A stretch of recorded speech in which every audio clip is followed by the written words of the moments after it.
Chapter 22 through, let's see,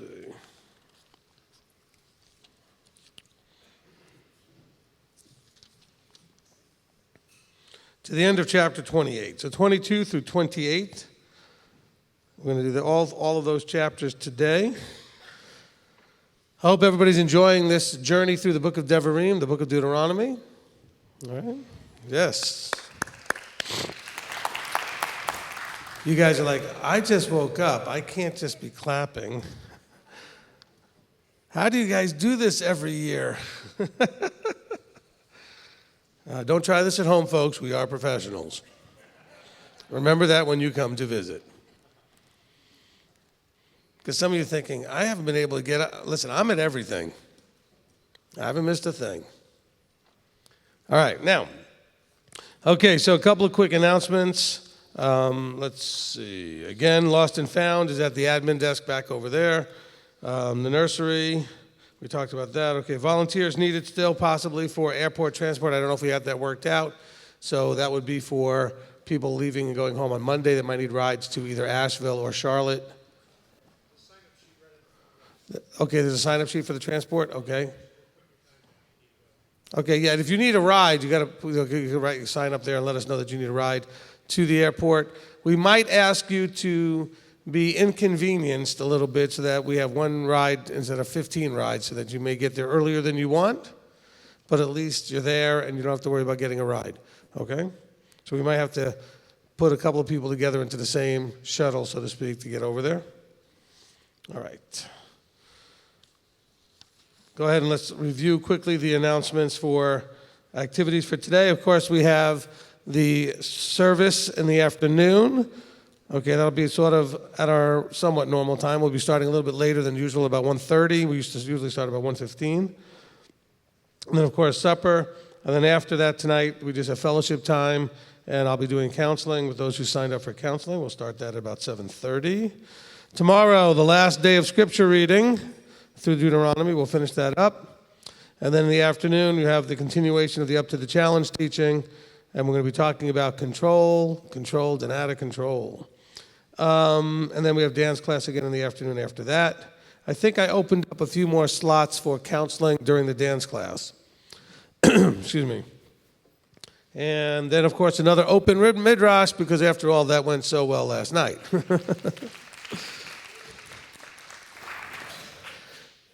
Okay, when we do leave the property, and I should mention that a little bit here, please plan not to leave the property on Monday till after sundown, or plan to leave on Tuesday.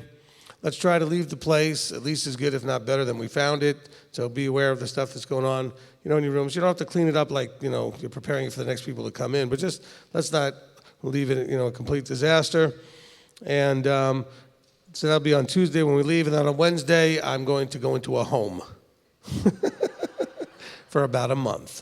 No. Okay. Like you used to always see the celebrities that you'd hear, oh, that celebrity went into some place for exhaustion.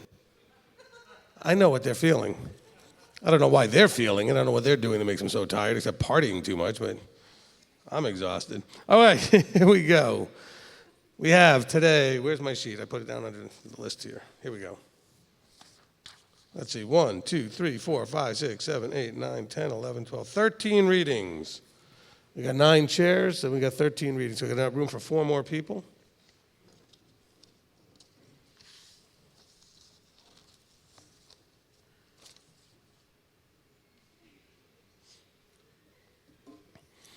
All right, and as always, in case there's anybody new online watching, we're going to call up the individuals to come up and read. I'll say a short blessing over each one. It's a traditional blessing. I'll tell them what verses they're reading. They'll read those verses, and then, if you're sitting, watching, or how you're following along, I would recommend that you have a way to take notes and or, mark something down, because you may want to make a comment or ask a question about something when we get to the discussion portion after we finish reading. All right, so let's go ahead and get this thing started. I'm going to take the mic out of the stand here. All right, we're going to begin with Kendall. He who blessed our fathers, Abraham, Isaac, and Jacob, may he bless Kendall, who's come up to honor Yahweh in the Torah. May the set apart one bless him and his family and send blessing and prosperity in all the works of his hands. Amen. Okay, Kendall, start us in chapter 22 and read verses 1 through 19.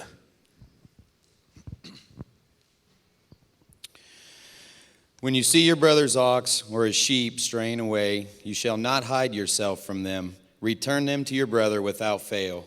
And if your brother is not near you, or if you do not know him, then you shall bring it to your own house, and it shall be with you until your brother seeks it. Then you shall return it to him.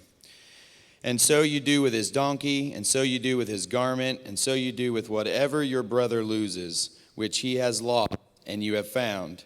You are not allowed to hide yourself.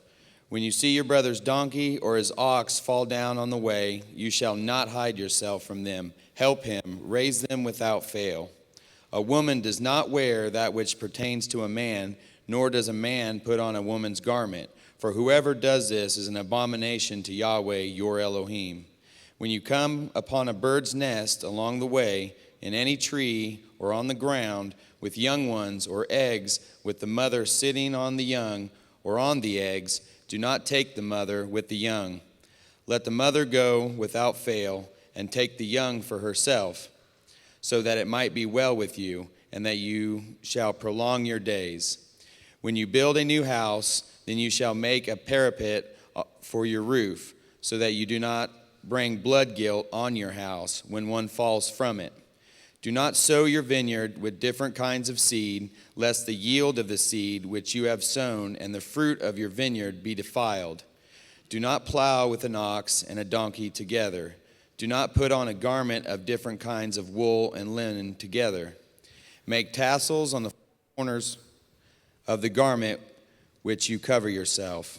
When any man takes a wife and shall go into her and shall hate her and shall make abusive charges against her and bring an evil name on her and say, I took this woman, and when I came to her I did not find her a maiden. Then the father and the mother of the young woman shall take and bring out the proof of the girl's maidenhood to the elders of the city at the gate.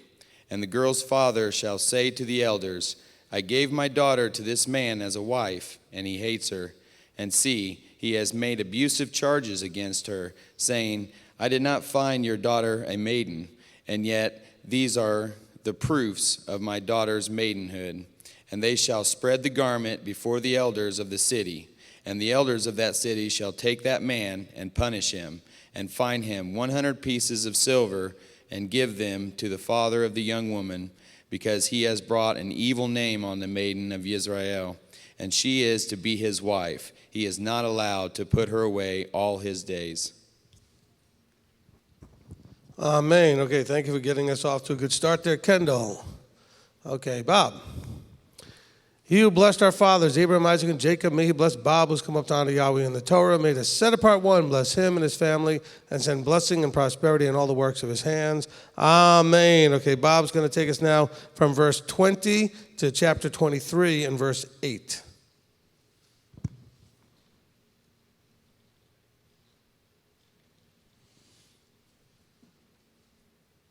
We start at 18 or 19? 20. But if the matter is true that the girl was not found a maiden, then they shall bring out the girl to the door of her father's house, and the men of her city shall stone her to death with stones, because she has done wickedness in Israel to the whore in her father's house. Thus you shall purge the evil from your midst. When a man is found lying with a woman married to a husband, then both of them shall die, both the man that lay with the woman and the woman. Thus you shall purge evil from Israel. When a girl who is a maiden is engaged to a husband, and a man finds her in the city and lies with her, then you shall bring them both out to the gates of that city, and they shall stone them to death with stones. The girl because she did not cry out in the city, and the man because he had humbled his neighbor's wife. Thus you shall purge evil from your midst. But if a man finds the girl who is engaged in the field, and the man takes hold of her and lies with her, then only the man who lay with her shall die.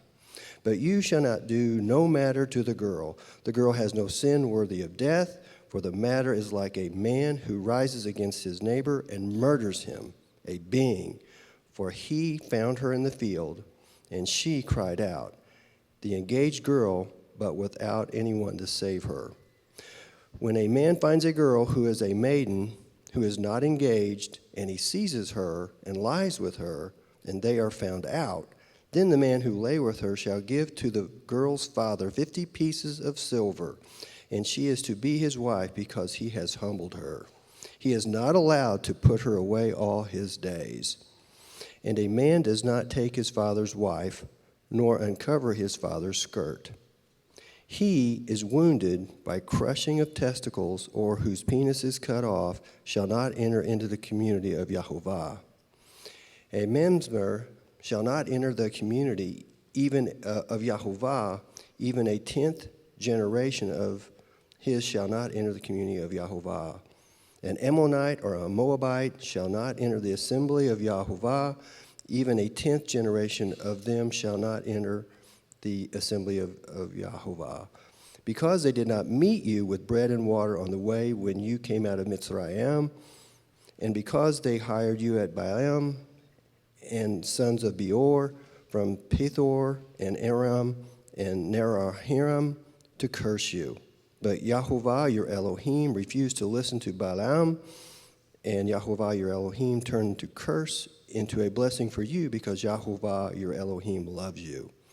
Do not seek peace nor their good all the days forever.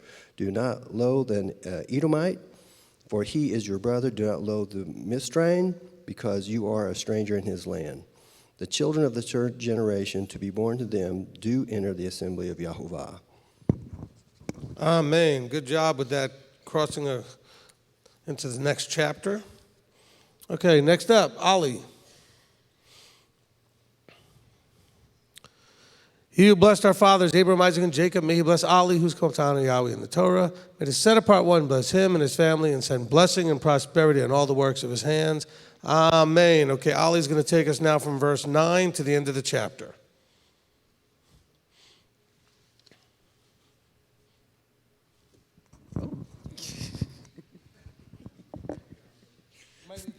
Thank you, Rabbi. Okay. When the camp goes out against your enemies, then you shall guard yourself from every evil matter. When there is any man among you who is not clean because of an emission in the night, then he shall go outside the camp. Let him not come into the midst of the camp. And it shall be at the approach of evening that he bathes with water. And when the sun sets, let him come into the midst of the camp. And you shall have a place outside the camp where you shall go out, and you shall have a sharp implement among your equipment. And when you sit down outside, you shall dig it with it and turn and cover your excrement. For Yahweh your Elohim walks in the midst of your camp to deliver you and give your enemies over to you. Therefore your camp shall be set apart, so that he does not see unclean matter among you, and shall turn away from you. You do not hand over to his master the slave who has escaped from his master to you. Let him dwell with you in your midst, in the place which he chooses, within one of your gates, where it is pleasing to him. Do not oppress him.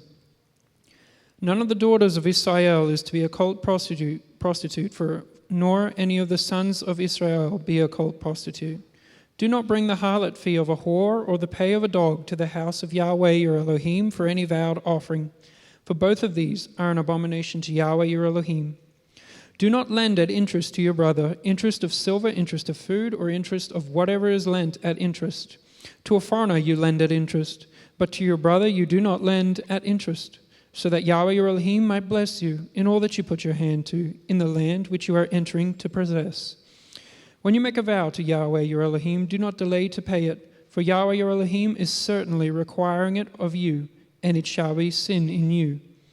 But when you abstain from vowing, it is not sin in you.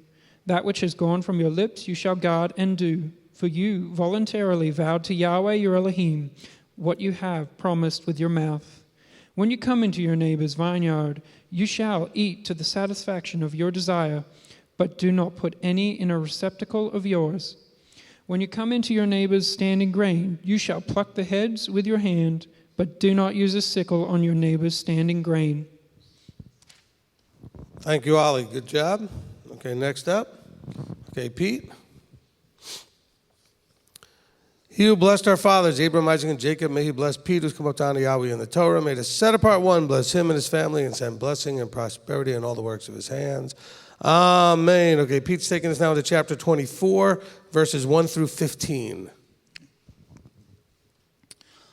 When a man takes a wife and shall marry her, then it shall be, if she finds no favor in his eyes because he has found a matter of uncoveredness in her, and he shall write her a certificate of divorce, and put it in her hand, and send her out of his house. And if she left his house and went and became another man's wife, and the latter husband shall hate her and write her a certificate of divorce, and put it in her hand, and send her out of his house, or when the latter husband dies who took her to be his wife, then her former husband who sent her away is not allowed to take her back to be his wife after she has been defiled, for that would be an abomination before Yahweh. And do not bring sin on the land which Yahweh your Elohim is giving you as an inheritance. When a man has taken a new wife, let him not go out into the army, nor let any matter be imposed upon him. He shall be exempt 1 year for the sake of his home, to rejoice with his wife whom he has taken. No one takes in pledge the lower or the upper millstone, for he would be taking a life in pledge. When a man is found kidnapping any of his brothers of the children of Israel, and treats him harshly or sells him, then that kidnapper shall die. Thus you shall purge the evil from your midst. Take heed in an outbreak of leprosy to diligently guard and do according to all that the priests, the Levites, teach you. As I have commanded them, so you shall guard to do. Remember what Yahweh your Elohim did to Miriam on the way when you came out of Mitzrayim. When you lend your brother a loan, do not go into his house to get his pledge. Stand outside and let the man to whom you lend bring the pledge out to you. And if the man is poor, do not sleep with his pledge. By all means, return the pledge to him at sundown, and he shall sleep in his own garment, and shall bless you. And it shall be righteousness to you before Yahweh your Elohim. Do not oppress a hired servant who is poor and needy, of your brothers or of your strangers who are in your land within your gates. Give him his wages on the same day, and do not let the sun go down on it, for he is poor and lifts up his being to it, so that he does not cry out against you to Yahweh, and that shall be sin in you. All right, thank you. Amen. All right, Jonathan. You've got one of those ones that's going to cross between chapters. You're going to start over here and go all the way to 25:10. Okay, here we go. He who blessed our fathers, Abraham, Isaac, and Jacob, may he bless Jonathan, who's come up to honor Yahweh in the Torah. May the set-apart one bless him and his family and send blessing and prosperity in all the works of his hands. Amen. All right, 24:16 to 25:10.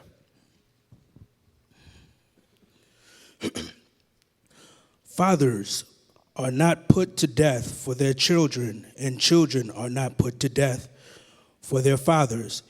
Each is to die for his own sin. Do not twist the right ruling of a stranger or the fatherless, nor take the garment of a widow. But you shall remember that you were a slave in Mitzrayim, and that Yahweh your Elohim ransomed you from there. Therefore I am commanding you to do this word. When you reap your harvest in your field and have forgotten a sheaf in the field, do not go back to get it. Let it be for the stranger, for the fatherless, and for the widow, so that Yahweh your Elohim might bless you in all the work of your hands. When you beat your olive trees, do not examine the branch behind you. Let it be for the stranger, for the fatherless, and for the widow. When you gather the grapes of your vineyard, do not glean behind you. Let it be for the stranger, for the fatherless, and for the widow. And you shall remember that you were a slave in the land of Mitzrayim. Therefore I am commanding you to do this word. When there is a dispute between men, then they shall come unto judgment. and they shall be judged, and the righteous declared righteous, and the wrongdoer declared wrong.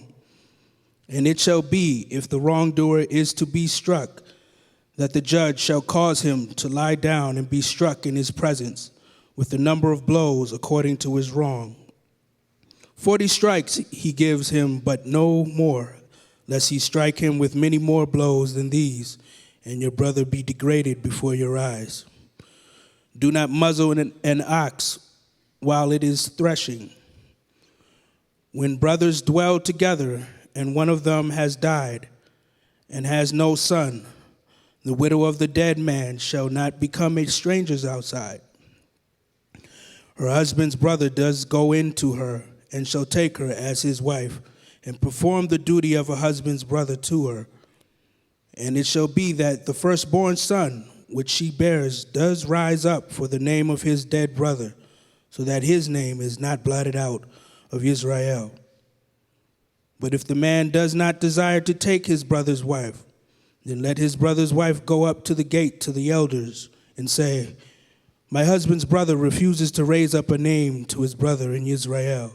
He does not agree to perform the duty of my husband's brother. The elders of his city shall then call him and speak to him, and he shall stand and say, I have no desire to take her. Then his brother's wife shall come to him in the presence of the elders, and remove his sandal from his foot, and shall spit in his face, and answer and say, thus it is done to the man who does not build up his brother's house. And in Israel his name shall be called the house of him who had his sandal removed. Amen. Okay, thank you very much, Jonathan. All right, Billy. You blessed our fathers, Abraham, Isaac, and Jacob. May you bless Billy, who's come up to honor Yahweh in the Torah. May the set apart one bless him and his family and send blessing and prosperity in all the works of his hands. Amen. Okay, Billy, you got another one of those chapter deals. Okay, we're going to start in 25:11 and go to 26:9. When men fight with one another, a man and his brother and the wife of one shall draw near to rescue her husband from the hand of the one striking him, and shall put out her hand and take hold of him by the genitals. Then you shall cut off her hand. Your eye does not pardon. You shall not have in your bag differing weights, a heavy and a light. You shall not have in your house differing measures, a large and a small. You shall have a perfect and right weight, a perfect and right measure, so that they prolong your days on the soil which Yahweh your Elohim has given you. For all who do these and all who do unrighteously are an abomination to Yahweh your Elohim. Remember that Amalek did to you on the way as you were coming out of Mitzrayim, how he met you on the road and attacked your back, all the feeble ones in your rear, when you were tired and weary, and he did not fear Elohim. Therefore it shall be, when Elohim your Elohim has given you rest from your enemies all around in the land which Yahweh your Elohim has given you to possess as an inheritance, that you blot out the remembrance of Amalek from under the heavens. Do not forget. And it shall be, when you come into the land which Yahweh your Elohim has given you as an inheritance, and you possess it and dwell in it, that you shall take some of the first of all your fruits of the soil which you bring from the land that Yahweh your Elohim has given you, and shall put it in a basket, and go to the place where Yahweh your Elohim chooses to make his name dwell there. And you shall come to the one who is priest in those days, and say to him, I shall declare today to Yahweh your Elohim that I have come to the land which Yahweh swore to our fathers to give us. And the priest shall take the basket from your hand and place it before the slaughter place of Yahweh your Elohim. And you shall answer and say before Yahweh your Elohim, my father was a perishing Aramean, and he went down to Mitzrayim and sojourned there with a few men. And there he became a nation, great, mighty, and numerous. But the Mitzrites did evil to us and afflicted us and imposed hard labor on us. Then we cried out to Yahweh Elohim of our fathers, And Yahweh heard our voice and saw our affliction and our toil and our oppression. And Yahweh brought us out of Mitzrayim with a strong hand and with an outstretched arm, with great fear and with great signs and wonders. And he brought us to the place and has given us this land, a land flowing with milk and honey. Amen, amen. Okay, thank you, Billy. All right, Kevin. He who blessed our fathers, Abraham, Isaac, and Jacob, may he bless Kevin who's come up to honor Yahweh in the Torah. May the set apart one bless him and his family and send blessing and prosperity in all the works of his hands. Amen. Oh, Kevin's going to take us from verse 10 to the end of chapter 26. From verse 10 to 26. Okay. And now, see, I have brought the first fruits of the land which you, O Yah, have given me. Then you shall place it before Yahweh your Elohim, and bow down before Yahweh your Elohim, and shall rejoice in all the good which Yahweh your Elohim has given to you, and your house, you and the Levite, and the stranger who is among you.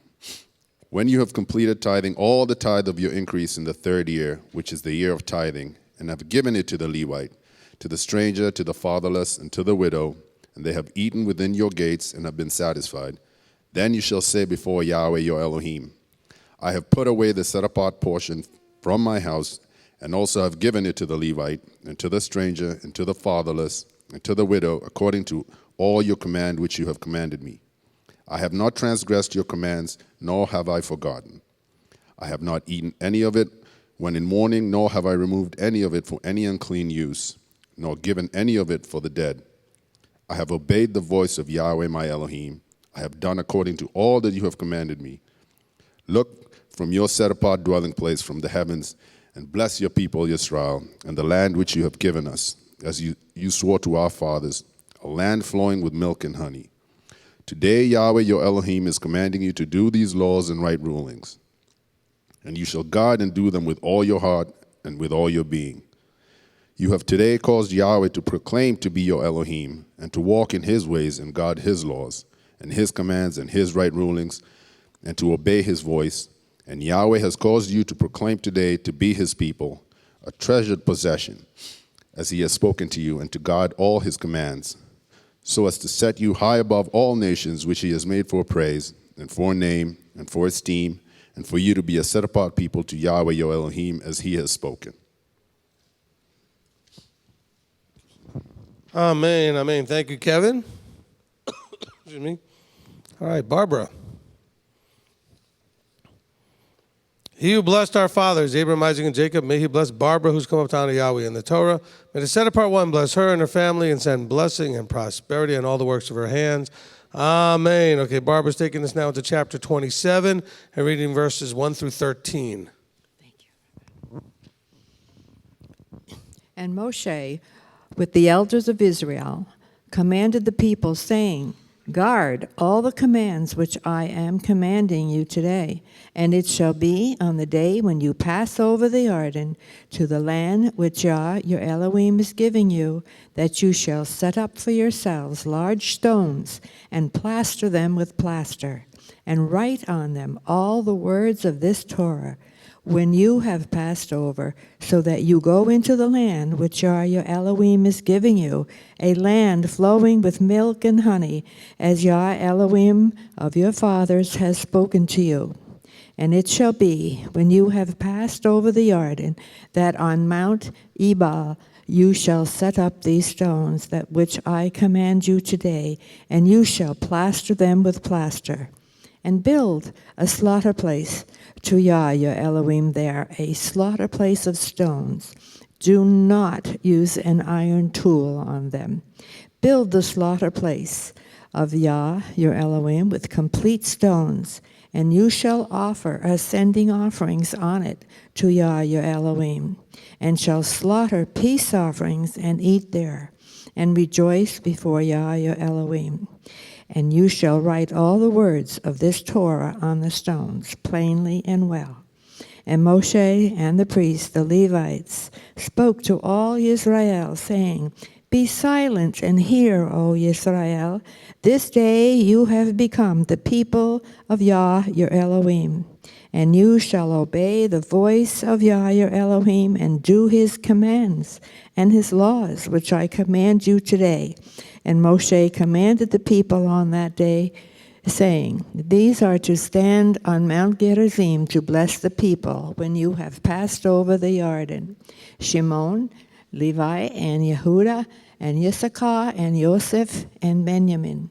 And these are to stand on Mount Ebal to curse Reuben, Gad, Asher, Zebulun, Dan, and Naphtali.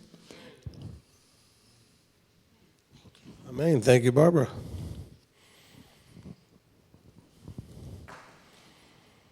All right, Robert. He who blessed our fathers, Abraham, Isaac, and Jacob, may he bless Robert, has come up down to Yahweh in the Torah. May the set apart one bless him and his family, and send blessing and prosperity in all the works of his hands. Amen. Okay, Robert, you've got the interactive one. So as you get to read through, starting in verse 14 to the end of the chapter, so you're going to get to the place where it says, and the people shall all answer, and we're all going to respond with, Amen. Okay? So it'll be fun for you here. Here we go. It's 14 to the end of the chapter. And Levites shall speak with a loud voice and say to all the men of Israel, Cursed is the man who makes a carved or molded image, an abomination to Yahweh, the work of the hands of the craftsman, and sets it up in secret. All the people shall answer and say, Amen. Cursed is he who makes light of his father or his mother. And all the people shall say, Amen. Cursed is he who moves his neighbor's boundary. And all the people shall say, Amen.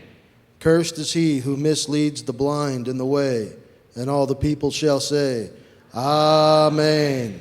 Cursed is he who twists the right ruling of the stranger, the fatherless, and the widow. And all the people shall say, Amen. Cursed is he who lies with his father's wife, because he has uncovered his father's bed. And all the people shall say, Amen. Cursed is he who lies with any beast. And all the people shall say, Amen. Cursed is he who lies with his sister, the daughter of his father or the daughter of his mother. And all the people shall say, Amen. Cursed is he who lies with his mother-in-law. And all the people shall say, Amen. Cursed is he who strikes his neighbor secretly. And all the people shall say, Amen. Cursed is he who takes a bribe to strike an innocent being. And all the people shall say, Amen. Cursed is he who does not establish the words of this Torah. And all the people shall say, Amen. Amen. You guys are a little tired. It started off the first one with Amen. At the end, it's like, Amen.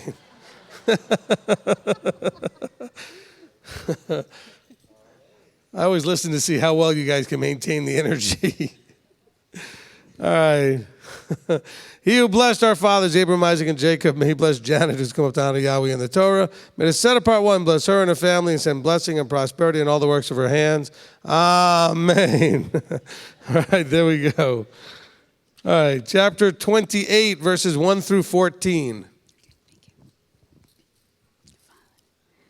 And it shall be, if you diligently obey the voice of Yahweh your Elohim, to guard to do all his commands, which I command you today, that Yahweh your Elohim shall set you high above all the nations of the earth. And all these blessings shall come upon you and overtake you, if you obey the voice of Yahweh your Elohim. Blessed are you in the city, and blessed are you in the field. Blessed is the fruit of your body, and the fruit of your ground, and the fruit of your livestock, the increase of your cattle, and the offspring of your flocks. Blessed is your basket and your kneading bowl. Blessed are you when you come in, and blessed are you when you go out. Yahweh causes your enemies who rise against you to be smitten before your face. They come out against you one way, and they flee before you 7 ways. Yahweh commands the blessing on you in your storehouses and in all to which you set your hand, and shall bless you in the land which Yahweh your Elohim is giving you. Yahweh thus established you as a set-apart people to himself, as he has sworn to you, if you guard the commands of Yahweh your Elohim and walk in his ways. And all peoples of the earth shall see that the name of Yahweh is called upon you, and they shall be afraid of you. And Yahweh shall make you to have plenty of what is good, in the fruits of your body, in the fruit of your livestock, and in the fruits of your ground, in the land which Yahweh swore to your fathers to give you. Yahweh opens to you his good treasure, the heavens, to give the rain to your land in its season, and to bless all the work of your hand. And you shall lend to many nations, but you do not borrow. And Yahweh shall make you the head and not the tail, and you shall only be on top and not be beneath, if you obey the commands of Yahweh your Elohim, which I command you today to guard and do so. And do not turn aside from any of the words which I am commanding you today, right or left, to go after other mighty ones, to serve them. All right, thank you, Janet. Appreciate that. Okay, I've only got 3 more readings, but I got 4 guys up there, so just letting you know. All right, come up, George. All right, he who blessed our fathers, Abraham, Isaac, and Jacob, may he bless George, who's come up to honor Yahweh in the Torah. May the set-apart one bless him and his family and send blessing and prosperity in all the works of his hands. Amen. All right, take us now from verse 15 to 29.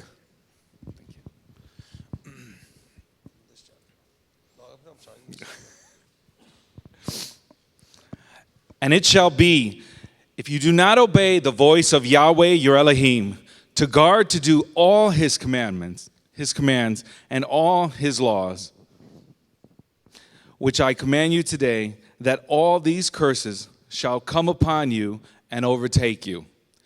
Cursed are you in the city, and cursed are you in the field. Cursed is your basket and your kneading bowl. Cursed is the fruit of your body and the fruit of your land, the increase of your cattle and the offspring of your flocks. Cursed are you when you come in, and cursed are you when you go out. Yahweh sends on you the curse, the confusion, and the rebuke in all that you set your hand to do, until you are destroyed and until you perish quickly, because of the evil of your doings by which you have forsaken me. Yahweh makes the plague cling to you until he has consumed you from the land which you are going to possess. Yahweh strikes you with wasting disease and with inflammation and with burning and with extreme heat and with the sword and with blight and with mildew, and they shall pursue you until you perish. And your heavens which are over your head shall be bronze, and the earth which is under you iron. Yahweh makes the rain of your land powder and dust, and from the heavens it comes down on you until you are destroyed. Yahweh causes you to be defeated before your enemies. You go out one way against them and flee 7 ways before them. And you shall become a horror to all the reigns of the earth. And your carcasses shall be food for all the birds of the heavens and the beasts of the earth, with no one to frighten them away. Yahweh shall strike you with the boils of Mitzrayim, with tumors, with the scab, and with the itch from which you are unable to be healed. Yahweh shall strike you with madness and blindness and bewilderment of heart. Which verse? One more. And you shall be groping at noon as a blind man gropes in darkness, and not prosper in your ways. And you shall be only oppressed and plundered all the days, with no one to save you. Amen. Amen. Okay, next up with Rick.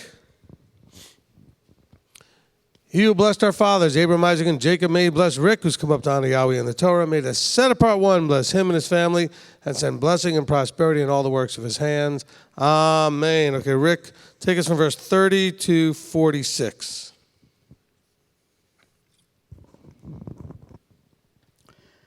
You become engaged to a wife, but another man does lie with her. You build a house, but do not dwell in it. You plant a vineyard, but do not use its fruit. Your ox is slaughtered before your eyes, but you do not eat of it. Your donkey is violently taken from you, and it is not given back to you. Your sheep are given to your enemies with no one to save them. Your sons and your daughters are given to another people, and your eyes look and fail for them all day long, and your hand powerless. A people whom you have not known eat the fruit of your land and all your labors, and you shall be only oppressed and crushed all the days. And you shall be maddened because of the sight which your eyes see. Yahweh strikes you in the knees and on the legs with evil boils of which you are unable to be healed, and from the sole of your foot to the top of your head.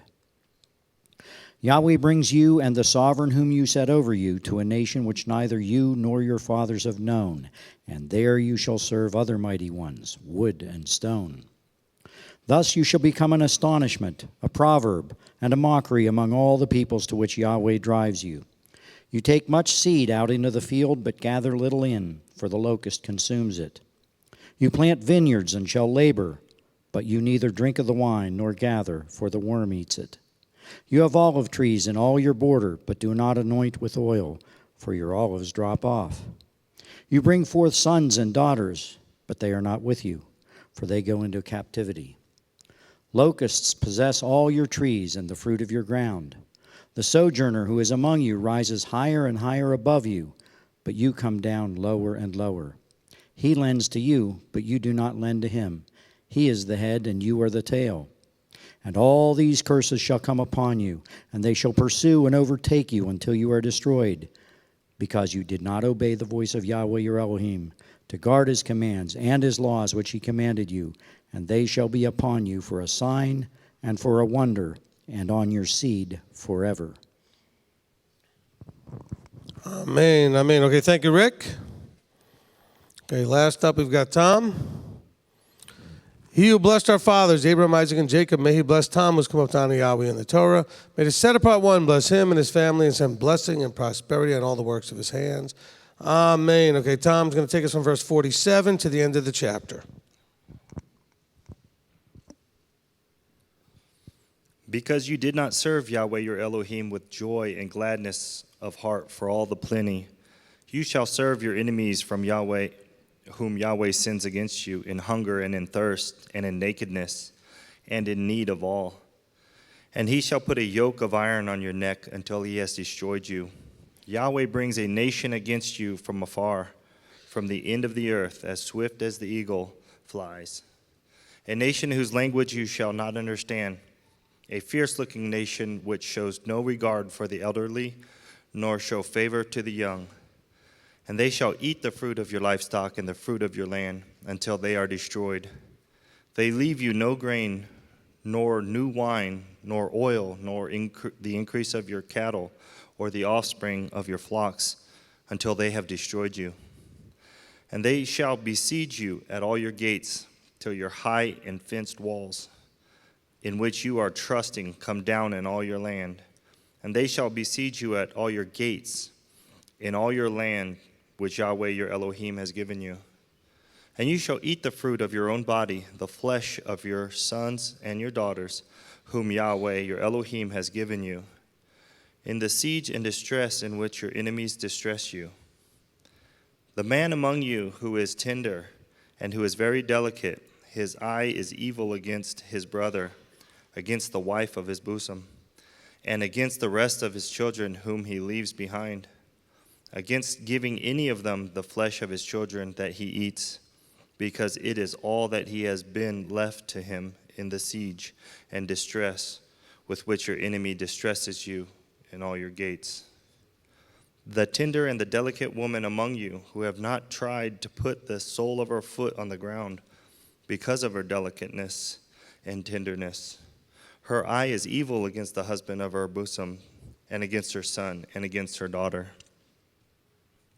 and against her seed which comes out from between her legs, and her children whom she bears, for she eats them in secret for lack of all, in the siege and distress with which your enemy distresses you in all your gates. If you do not guard to do all the words of this Torah that are written in this book, to revere this esteemed and awesome name, Yahweh, your Elohim. Then Yahweh shall bring upon you and your descendants extraordinary plagues, great lasting plagues, and grievous and lasting sicknesses. And he shall bring back on you all the diseases of Mizraim, of which you were afraid, and they shall cling to you. Also every sickness and every plague which is not written in the book of this Torah, Yahweh brings upon you until you are destroyed. And you shall be left with few men, although you had become as numerous as the stars of the Shamayim, because you did not obey the voice of Yahweh, your Elohim. And it shall be that as Yahweh rejoiced over you to do you good and increase you, so Yahweh rejoices over you to destroy you and lay you waste. And you shall be plucked from off of the land which you go to possess. And Yahweh shall scatter you among all peoples, from one end of the earth to the other, and there you shall serve other mighty ones, which neither you nor your fathers have known, wood and stone. And among those nations you are to find no rest, nor have a resting place for the sole of your foot. But there Yahweh shall give you a trembling heart and failing eyes and sorrow of being. And your life shall be hanging in suspense before you, and you shall fear day and night, and not be certain of your life. In the morning you say, "Oh, that it were evening." And at evening you say, "Oh, that it were morning," because of the fear of your heart with which you fear, and because of the sight which your eyes see.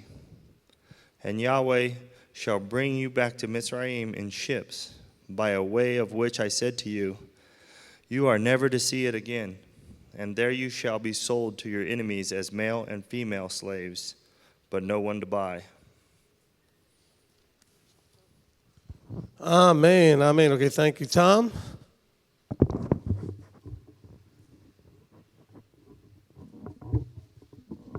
All right, thank you to all the readers.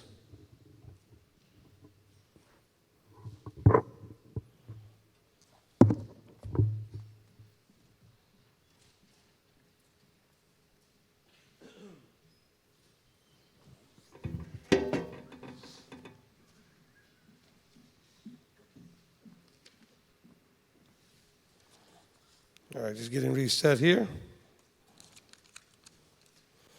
All right, the traditional blessing after the Torah reading.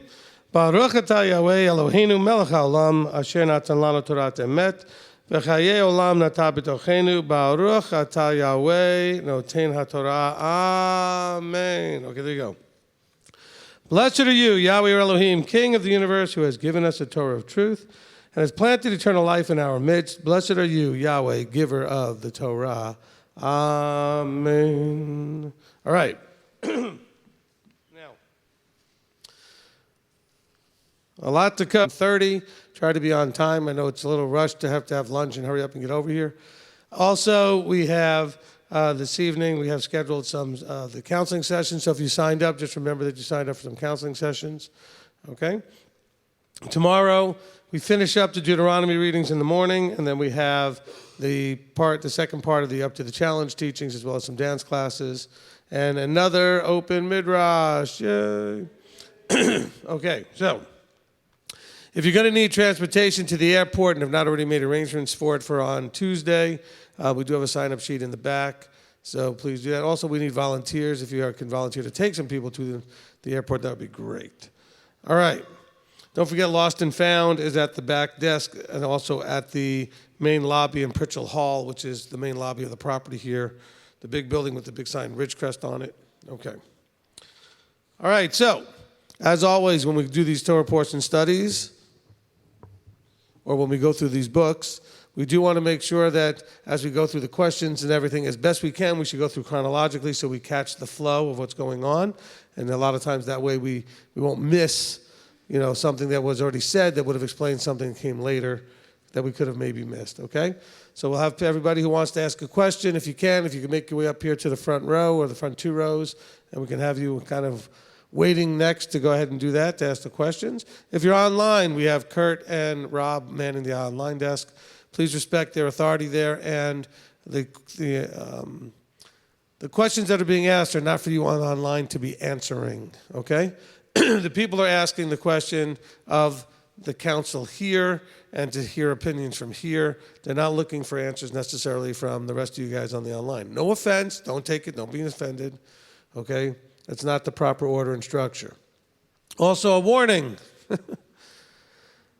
A lot of you, I know, you think you're being helpful, you want to be helpful, and you want to answer people's questions. Just remember, here's the warning. It comes with like a disclaimer. You are risking a double kind of punishment, a double penalty, okay?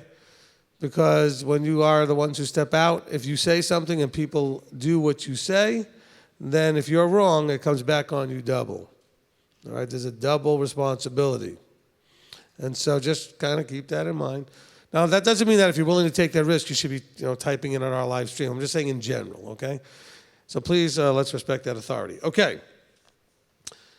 Let me just turn back to chapter 22, where we're going to start. See, we already have some people lined up. Okay, and by surprise, the first one is Steve. Oh, first of all, we should give thank you to Rabbi, because if it wasn't for the Holocaust, we could be out there chasing a whole bunch of nothing. So definitely, thank you, Rabbi. You're welcome. Praise Yah.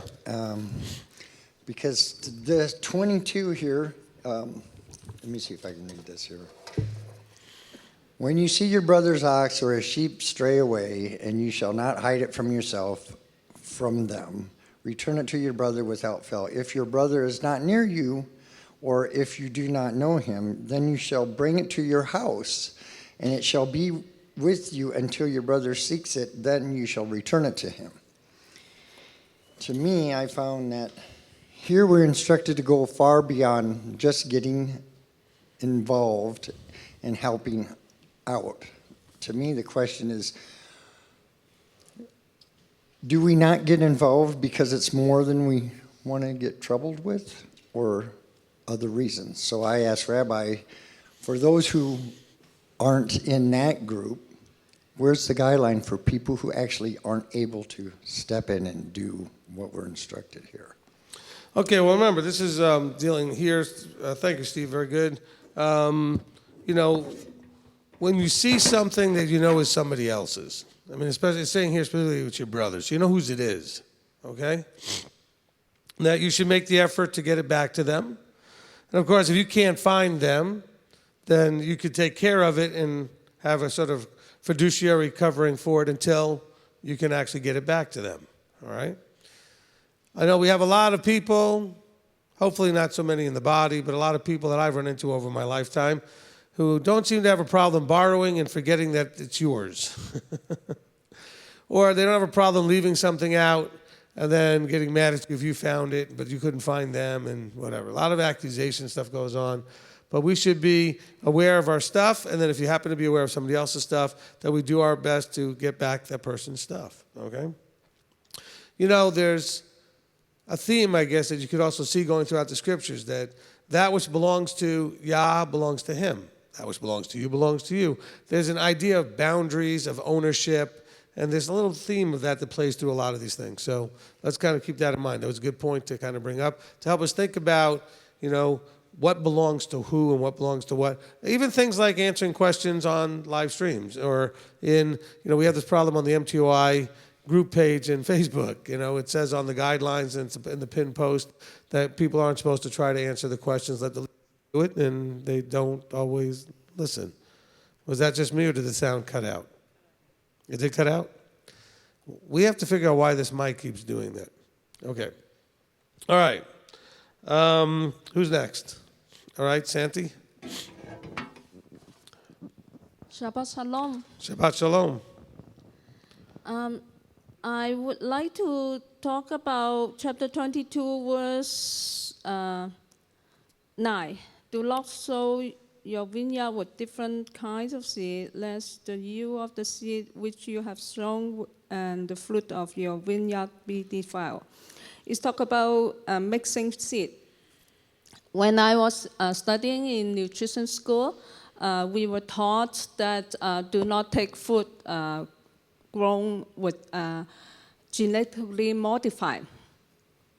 Is this applied to this verse too? Yes. So we be aware, don't eat grapes with no seed, and don't eat watermelon with no black seed in it. Okay, and also verse 11, do not put on a garment of different kinds of wool and linen together. Nowadays, I find so many clothes outside at the shop, they have the linen content. So I'm thinking about this verse, okay? Just want to find out, does it apply to this situation? No, look, I think this one about the garments is very specific, and he makes it very specific. He says wool and linen, okay? So he's not talking about something that you might have that's, cotton and polyester, or cotton mixed with something, or those kind of things. He's really talking about wool and linen. And I think there's reasons for that, and specifically that the linen garments were the garments that were made for the priests to wear. And so it's not that everybody was wearing linen, but the priests had to be wearing the linen garments. And also, if we want to take it into a much more sort of energetic sort of way, I mean, the energy frequencies of wool and the energy frequencies of linen tend to cancel each other out. And so you lose the benefit of the one or the other. They're both very good for you individually, but together they kind of cancel each other out, okay? So, it's one thing to say, for example, do not sow your vineyard with different kinds of seed. Okay, well, there it's talking about specifically wine or grapes and that kind of thing, so it's a different kind of seed there. But you're much more specific when it says wool and linen. It's naming very specific things, okay? So at least on the Peshat level, we could say don't do wool and linen together. They didn't have polyesters. They didn't have the man-made fibers. They didn't have some of the other things. They weren't growing cotton over there to make things out of cotton like we do over here, and that's not something they had access to quite. So it's really being very specific. Yeah. Okay. Yeah, there's been research on the material content. If we wear polyester, it would cause hormonal imbalance, so it affect our hormone.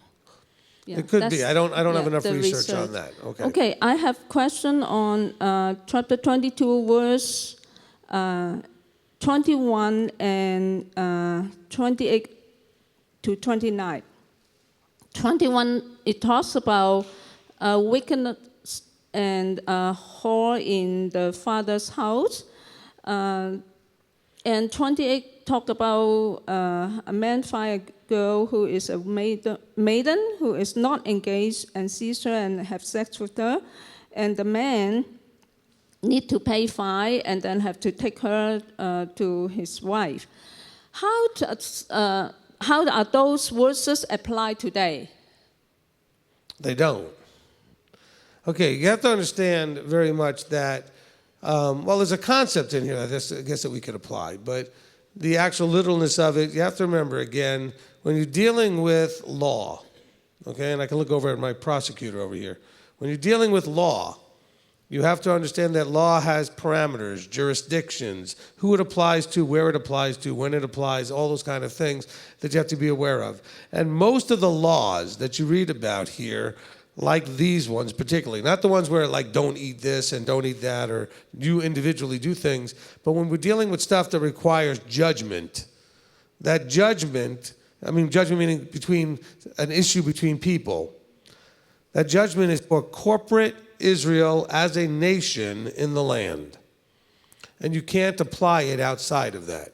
So for example, when it says, I'll rephrase this. How many of you have had somebody say to you when you told them you were keeping the law, or keeping Torah, they said, oh, what are you going to do, start stoning people now? Anybody heard that one? I usually say, yeah, I think it's a great idea, and we should start with you. They don't always react very well to that.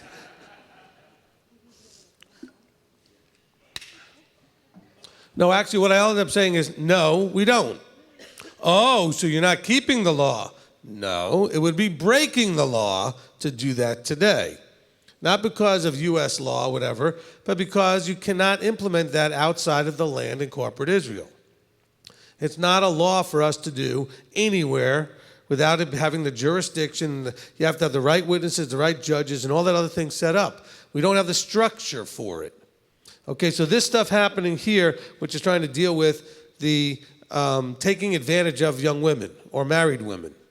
Actually, some of it's not taking advantage of. Sometimes it's both of them in agreement, and they both get in trouble. Okay?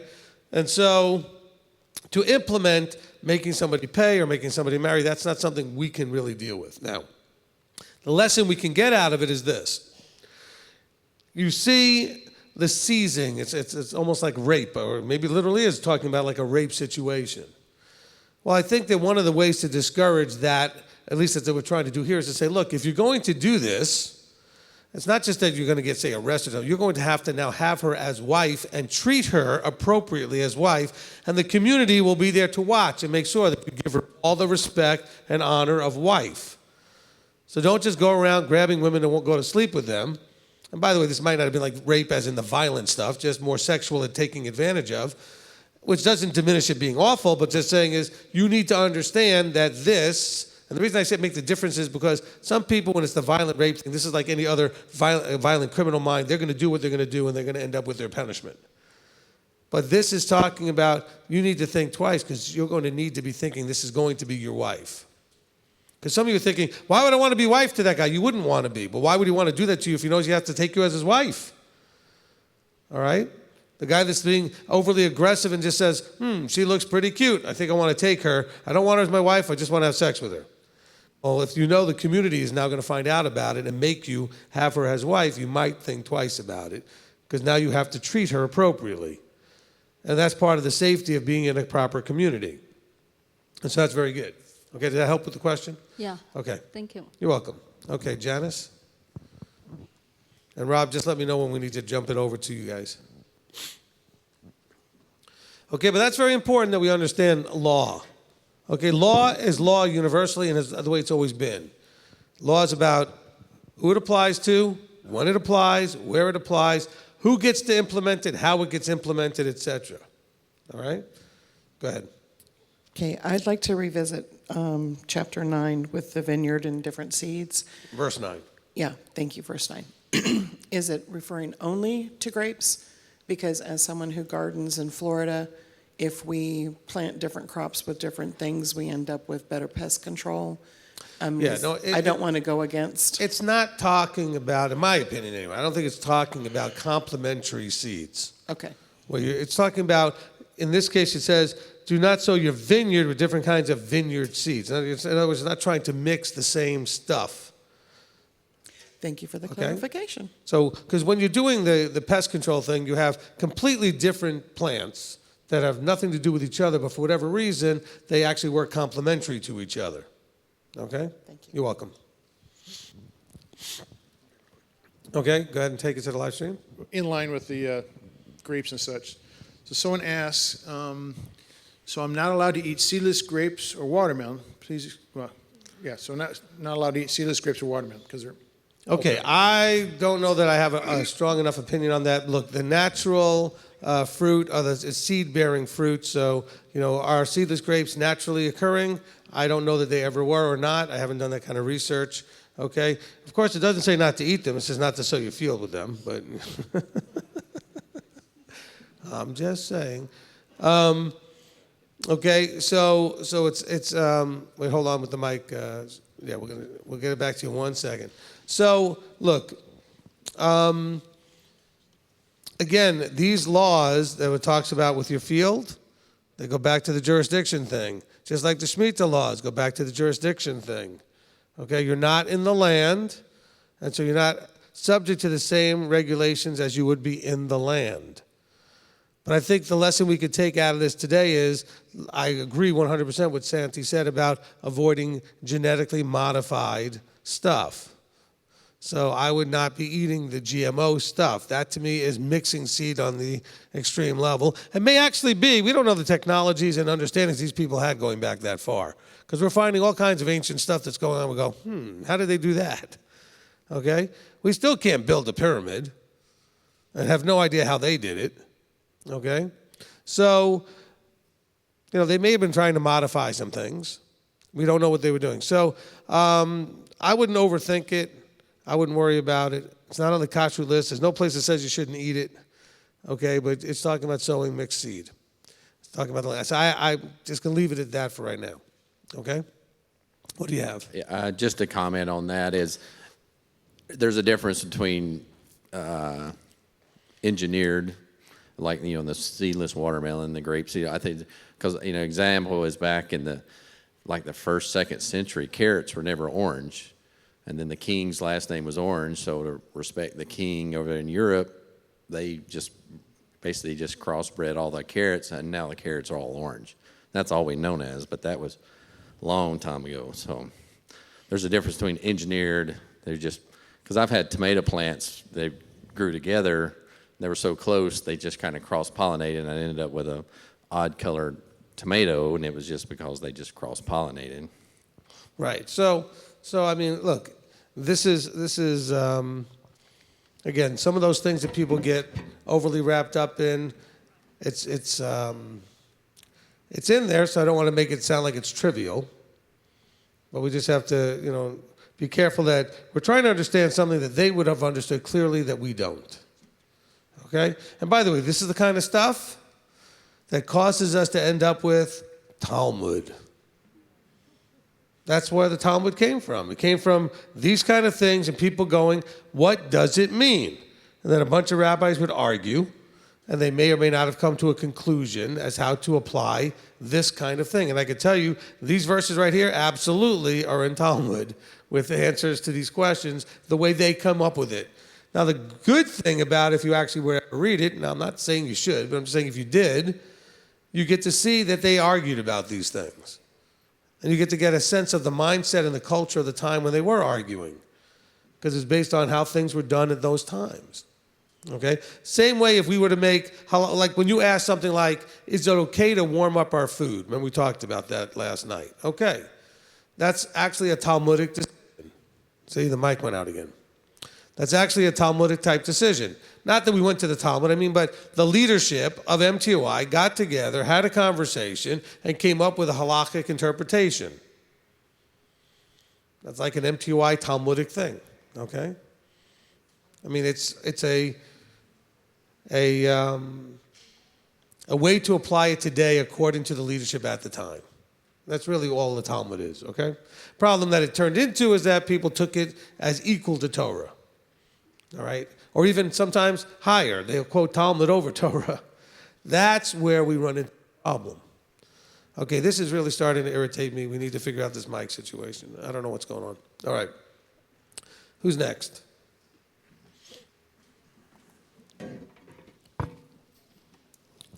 Morning, Rabbi. Good morning. Okay, so my question is 22:5. And as I was reading, that was the first time I really paid attention to the wording. A woman is not to wear that which pertains to a man, but a man is not to put on a woman's garment. And I'm wondering, is there a difference there? Yeah, I think there's some things there. And that's a good, this is one of those challenging sections. And it does does also kind of play into the issue about whether or not women should wear tzitzit or not and that kind of thing, okay? So it says here that a woman does not wear that which pertains to, in other words, that which would be understood as a man. One of the big things that you find going on in the scriptures is the effort to avoid gender confusion. In other words, you should be able to look at somebody and know whether they're a man or a woman. Okay? So, first of all, this is not talking about pants. Nobody was wearing pants as like a normal garment. The priests had a certain type of undergarment that was like a pants thing, but generally speaking, people were wearing robes. They were not wearing pants. All right, so because a lot of the churches, who got into this really said, women can't wear pants because it says, Really? You're worried about women wearing pants, but you're not worried about being on Sunday instead of Saturday. Somebody's a little bit got their priorities out of whack. While they're sitting there chewing on their pork chop. Don't wear those pants, ladies. Hey, somebody pass me more shrimp. You know, I mean, come on. But no, ladies, don't you wear no pants. Look, okay, the pants they make for ladies in the ladies' department are different than the ones that the men wear, generally speaking. Now, there are some women that will wear stuff from the other department, that kind of thing. But generally speaking, you see somebody from behind or from the side or whatever, and they're wearing pants, you'll figure out that you're looking at a guy or a woman. It's not that hard to do, okay? Women wear button shirts, men wear button shirts. Women wear T-shirts, men wear... But you know what? They're made, you know, generally speaking, everything works out, so you should be seeing that there's no gender confusion. Okay? You remember Saturday Night Live? We're not talking about Pat. I'm just Pat. Well, what are you? You know what? The whole world is going to become Pat now. Yeah. That's where they're headed. You shouldn't have an idea what I am. All right? Okay. So... we don't know what it means specifically when it says that which pertains to a man. It could be talking about armor for military, although we know the women did fight sometimes. All right? It could be talking about tefillin and tzitzit, okay, which is things that women don't wear in the Jewish community and where an interpretation of the v'ahavta is the tefillin. You know, you shall bind it as a sign on your hands and as frontlets between your eyes. So they have these things that they do. And so in the Jewish community, they would believe that this verse is talking about tefillin, and also could be hinting as well at tzitzit. Okay? Now we do have another tzitzit verse in verse 12. It says, make tassels on the four corners of your garment. And by the way, there it doesn't say tzitzit, but it talks about tassels, different word. But we would understand that to mean the same thing. Yah does that often, by the way. So people get all messed up. Well, he didn't say tzitzit there, so what's he talking about? Same thing. I mean, he'll often say things twice, slightly different wordings. If you can look at it, especially in the Hebrew, you might find that there's a subtle, deeper, or additional meaning that he's trying to give you about the same thing, though. Not something different, but just it adds something to it. All right?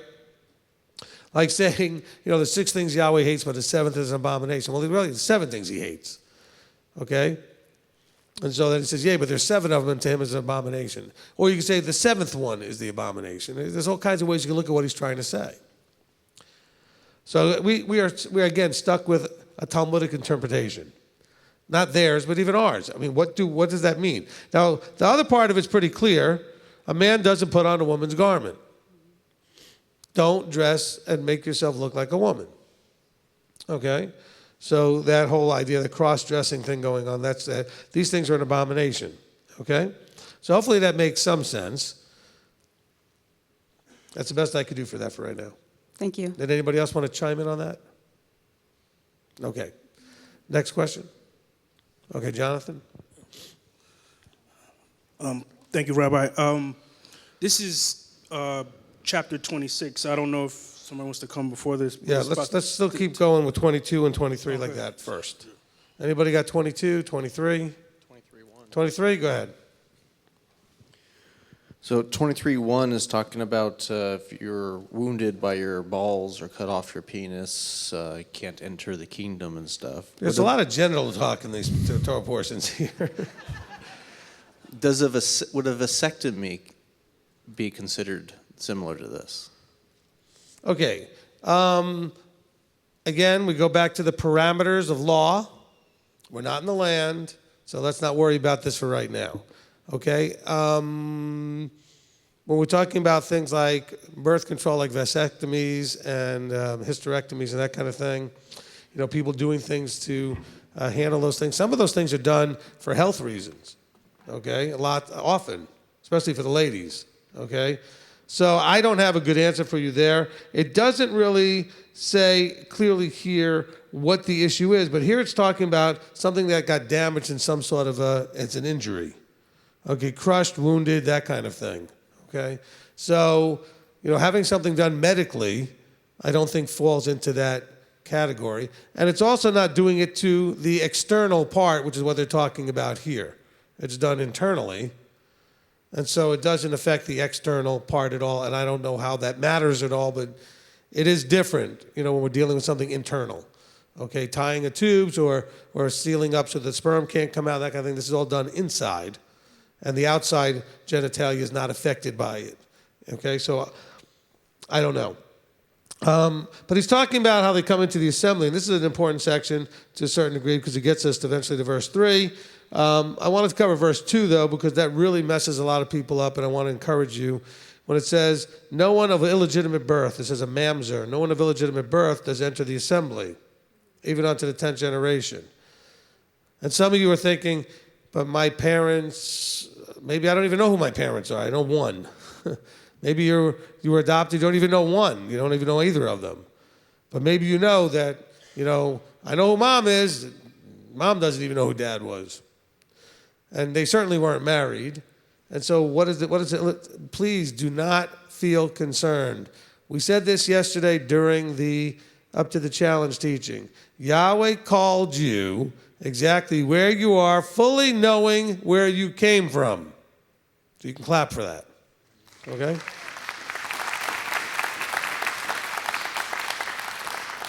So this issue does not apply here. Now bear in mind, this is an issue for the assembly so that they would not continue to create illegitimate births. This is a preemptive, strike to say, just so you know, if you're going to do these things, those children will not be acceptable in the assembly. And the parents will have had to deal with some of the other laws you had to deal with when you have sex outside of marriage and you create babies and all these other problems. So this is not about if you came in that condition initially, so to speak. These are all laws. Remember, Moses is about to send them into the land. And so he's trying to prepare them. This is how you will behave once you go. That make sense? Is that fair? So he's giving you, for going forward, this is the deal. Now he says also in verse 3, which I think is a very important verse, an Ammonite or Moabite doesn't enter the assembly, even unto a 10th generation does not enter. And so this is a verse where this helps you to understand the whole choice issue versus birth issue. Ruth, a Moabitess, is less than 10 generations from when this is being spoken. Okay, if you go from this moment to Ruth, it's less than 10 generations. So how does Ruth get to be in the lineage of David and the lineage of Yeshua? Because she wasn't a Moabite anymore. This is the wonderful knowledge that you can have that, well, I'm a Gentile believer. No, you're not. If you're a believer, you're Israel. If you make the choice to change your citizenship, that's exactly what you're doing. You're changing your citizenship. Ruth did that. She was a Moabitess. Absolutely. Are there any Moabites in Yeshua's lineage? Nope. By the time she gets in the lineage, she is no longer Moabite. She's Israelite. Your people, my people, your God, my God, your ways, my ways, etc. Okay? So that's a verse that's very important because that's a verse that the anti-missionaries might try to use to disqualify Messiah in some way, which is really funny because they still think David is going to be Messiah or David. So he's still her grandson thing. Okay, so anyway. All right, next question. Okay, live stream. From Tom Lasordo, could 23:1 also mean changing your gender? 23:1. Could, I suppose. Okay? It says the member's cut off, I mean, look, we're not probably the only generation that have the idea of, trying to change genders and, men to cut things off or whatever it is and that kind of stuff, okay? Certainly possible. Okay, so I want to say hi to TL and FTL, as he says in the Marco Polo. All right, next. Sorry. Rabbi, thank you. Chapter 23, we're still there, verse 7. Yep. When it says, do not loathe an Edomite, for he is your brother. Do not loathe a Mizraim, because you were a stranger in his land. For some reason, my head went to when I was a Christian. And I know we should abhor and consider abominations, all the paganism and everything that are not Torah from that. But is this something that we should also do, like do not loathe the people when we loathe what they do, but not loathe them because we were kind of slave in that system? Or I'm reading it wrong? No, you're not reading it wrong. Now, remember, he didn't say anything about having issues with them. He said, don't loathe them. But the main thing is that they were traveling through these different lands. They were running into other nations that were not them. And he told them certain ones you're to have this relationship with. In other words, some of them you kill on sight, okay, like the Amalekites or whoever, right? On the other hand, there's others that, okay, you don't want to become a part of them, but you're going to give them a certain level of respect. That's where you were. It's, the Mitzrites are always there to remind us that we're not to go back there, and that we were, in our humbled state, we were humbled and slaves in Mitzrayim. And Edom, of course, is talking about, you have Jacob and Esau. Esau was known as Edom. The Edomites are related on that level. And so he's trying to help them understand the mindset of interacting with these other nations. These nations you are to think of one way, these nations a different way. So you don't just across the board do one or the other. Don't treat all of them as if they're your brother or, because you were a stranger, or don't treat all of them like we got to kill them all. Okay, we need to understand how to treat each one. Okay? Who's next? Okay, Lisa? Good morning, Rabbi. Good morning. I just wanted to ask the story where the wife's husband passes and the brother is required to marry her. Which my wife, by the way, said she will never do. Okay. She's met my brothers and said no. Okay.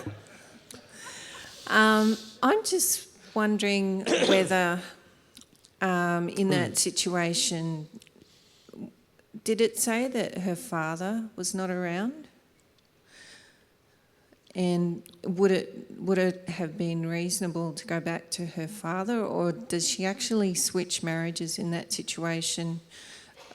Switch families in that situation, where I just find it incredible that Yahweh regards inheritance above maybe finding the right person. All right, so you got to remember that we look at things from modern day. I need to find someone I fall in love with, and then I'm going to select them myself, and I'm going to marry them. That is not what they did, okay? Abraham sent a servant to find him a wife for his son. Now, you do have sometimes you have it happen like Jacob happened to run there, and he happened to fall in love with Rachel, okay? And that can happen. But we think of things differently than societally, how things were arranged, how things were set up generally forever. It's a much more modern thing where we don't see that happening. Okay? At least Tevye thought that. Marriages should be arranged by the Papa. Okay? So what we're talking, though, about in these laws is a way to maintain the line. Okay? You're married to me. We have not had children yet. Something happens to me. My brother can help provide you with a child to continue my name. Okay? So this had to do with a continuation of a line, which was very important as they were starting to establish a people. Same thing with inheritances. So it wasn't that you would just go back to your father. The idea of the levirate marriage was to give you a child that still would be representing me, and that first child would be a way to do that, to help in honoring the brother who had died. We're not talking about a divorce situation here. We're talking about your husband has passed. Something happened. He got killed in a war. Something happened, okay? Now, of course, that doesn't apply today. This is, again, a corporate Israel in the land situation. So don't worry about having to marry a brother-in-law. Which most of you will be like, thank Yah. Okay.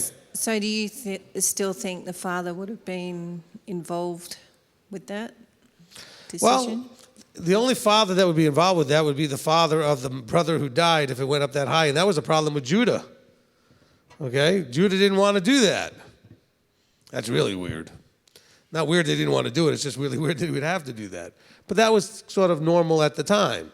Of course, this poor Judah had a bunch of sons that one by one was married to a black widow. I'm sorry, did I say that? Okay. And for some reason, they just coincidentally all died. But if you notice in that story, she is found to be more righteous than him. Okay, because that's what the book says anyway, because he didn't do what he needed to do. So the only father that ends up getting involved in that issue is eventually the father of the ex-husband, of the husband that died, not the ex, but the husband that died. All right? All right, who's next? Pete. My question deals with chapter 24. All right, let's not get to 24 yet. We're still on 23. Anybody else to 23? Just to make sure, going once, going twice. Okay, give it to the live stream, and then we'll get to 24. It's just a follow on 23:1 says from a anonymous mom or Jeannie. Could it mean change? If I think it's hard to read. I think what she's asking is, like, say you had a gender surgery done before you came into this walk, would you still become an Israelite? He called you where you are, knowing fully where you are. I don't know how else to put that. The word says, none comes lest the Father draws. The Father doesn't make mistakes.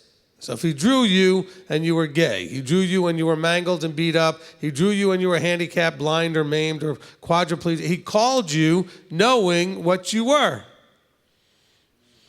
Doesn't matter what you were, okay? You know, these are very simple, basic truths. He doesn't make mistakes, he knows everything, and he called you. Therefore, whatever you were when he called you was an okay place to start. Okay? Okay, next, Pete. 24:7, it talks about a man is found kidnapping any of his brothers of the children of Israel, treats him harshly, or sells him, then the kidnapper should die. And it occurred to me that Joseph's brothers got away with all of this. Yep. Now, this was before this rule, I guess, was in place. But it seemed like to me that they got away with it. And then as I thought about it, all of that served Yahweh's purpose for what came later, which then led me to think about how many times you think about how somebody appears to be getting away with something horrible. And then I have to realize that may, and it does in some way serve Yahweh's purpose. Amen. All right, so two things to go with that. One is that obviously this law can only be applied by a corporate entity in the land, etc. Secondly, it assumes the person got caught. His brothers never got caught. Now, they ended up confessing to Joseph, and Joseph essentially is like Pharaoh. He's one step below, and he gives his royal, I forgive you. Not that that's the way he thought of it, but he forgave them. But it was coming from the authority of the land. Okay, he says, but he said it the way Pete brought it up. He said, because I've seen that what you meant for evil, Yah meant for good. But they weren't caught. This is talking about people that were caught, right? So, you know, they would have gone their whole lives not being caught until they finally ended up in Egypt with Joseph. But Yah he made sure they were going to get caught. But also they were tortured all those years anyway. They might as well have been arrested and in jail. They were miserable. They were living just a miserable life. And they knew why, too. They knew why. Okay. Next person. Jonathan? Thank you, Rabbi. This is still 26. Oh, you're still waiting for 26? We're still on 24. We got 25. We got 20. No, okay. Hold on. I got some stuff in 24. Maybe even in 22. I'll get to mine later. Go ahead, 25. I'll fill in whatever's available at the end. From Yanni Olson, it says Deuteronomy 25:9, the sandal. Is it understanding that the man is not walking in Abba's law, show love and care for Abba's flock, so his sandal is taken and he is out? Well, I think it's just because that was the goofiest, embarrassing thing you could see anybody do, and nobody would ever forget it. No, I'm kidding. I just made that up. Okay. Take the sandal and throw it at the, you know. Used by grandmothers everywhere, by the way. On disobedient children, though. Not on this marriage thing. All right. You know, the main thing that is I think that look, I think that there is an understanding that if you're not going to do what you're supposed to do, you have to publicly declare it. You got to own it. Okay, so that way also it does pass on the next person's opportunity to do what needs to be done, because you're, relieving yourself and saying, I'm relieving myself of this opportunity or this responsibility. And there is a shame to that. But this is how Ruth ends up with Boaz. So you see this play out in Ruth at the end of the book, when Boaz ends up with her because of and they do the whole thing with the sandal and everything, okay? And so you see that play out. Okay, next question. Going back to 24. So Lady Di says, Rabbi, can you explain 24:12? No. Next question. So 24:12, I got to do that at least once, 24:12. And if a man is poor, do not sleep with his pledge. Okay, so what he's saying is this. Look, somebody gives you something. Don't keep it overnight. In this particular scenario, what he's talking about. He says, when you lend your brother a loan, do not go into his house to get his pledge. Okay? Because a lot of times the loans had a security, something that was held in security. Okay? So I make you a loan and it's against your plow, or it's against something. He says, no, don't go into his house to get it. He says, the man is poor, okay, don't hold on to his pledge. Let him have his pledge back. Return the pledge to him at sundown, and then he shall sleep in his own garment, so to speak, and shall bless you, and shall be righteous. So, in other words, don't take advantage of the poor. This is continuing, as always, to say, don't take advantage of the poor.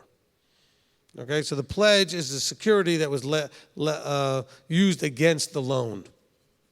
Now, if the person's poor, they needed the loan, and they probably also need the stuff they held as a pledge. Don't just take that from them. All right, next.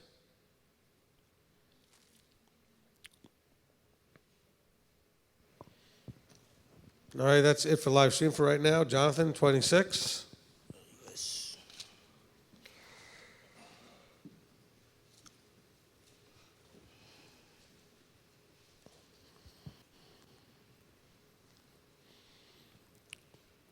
Okay.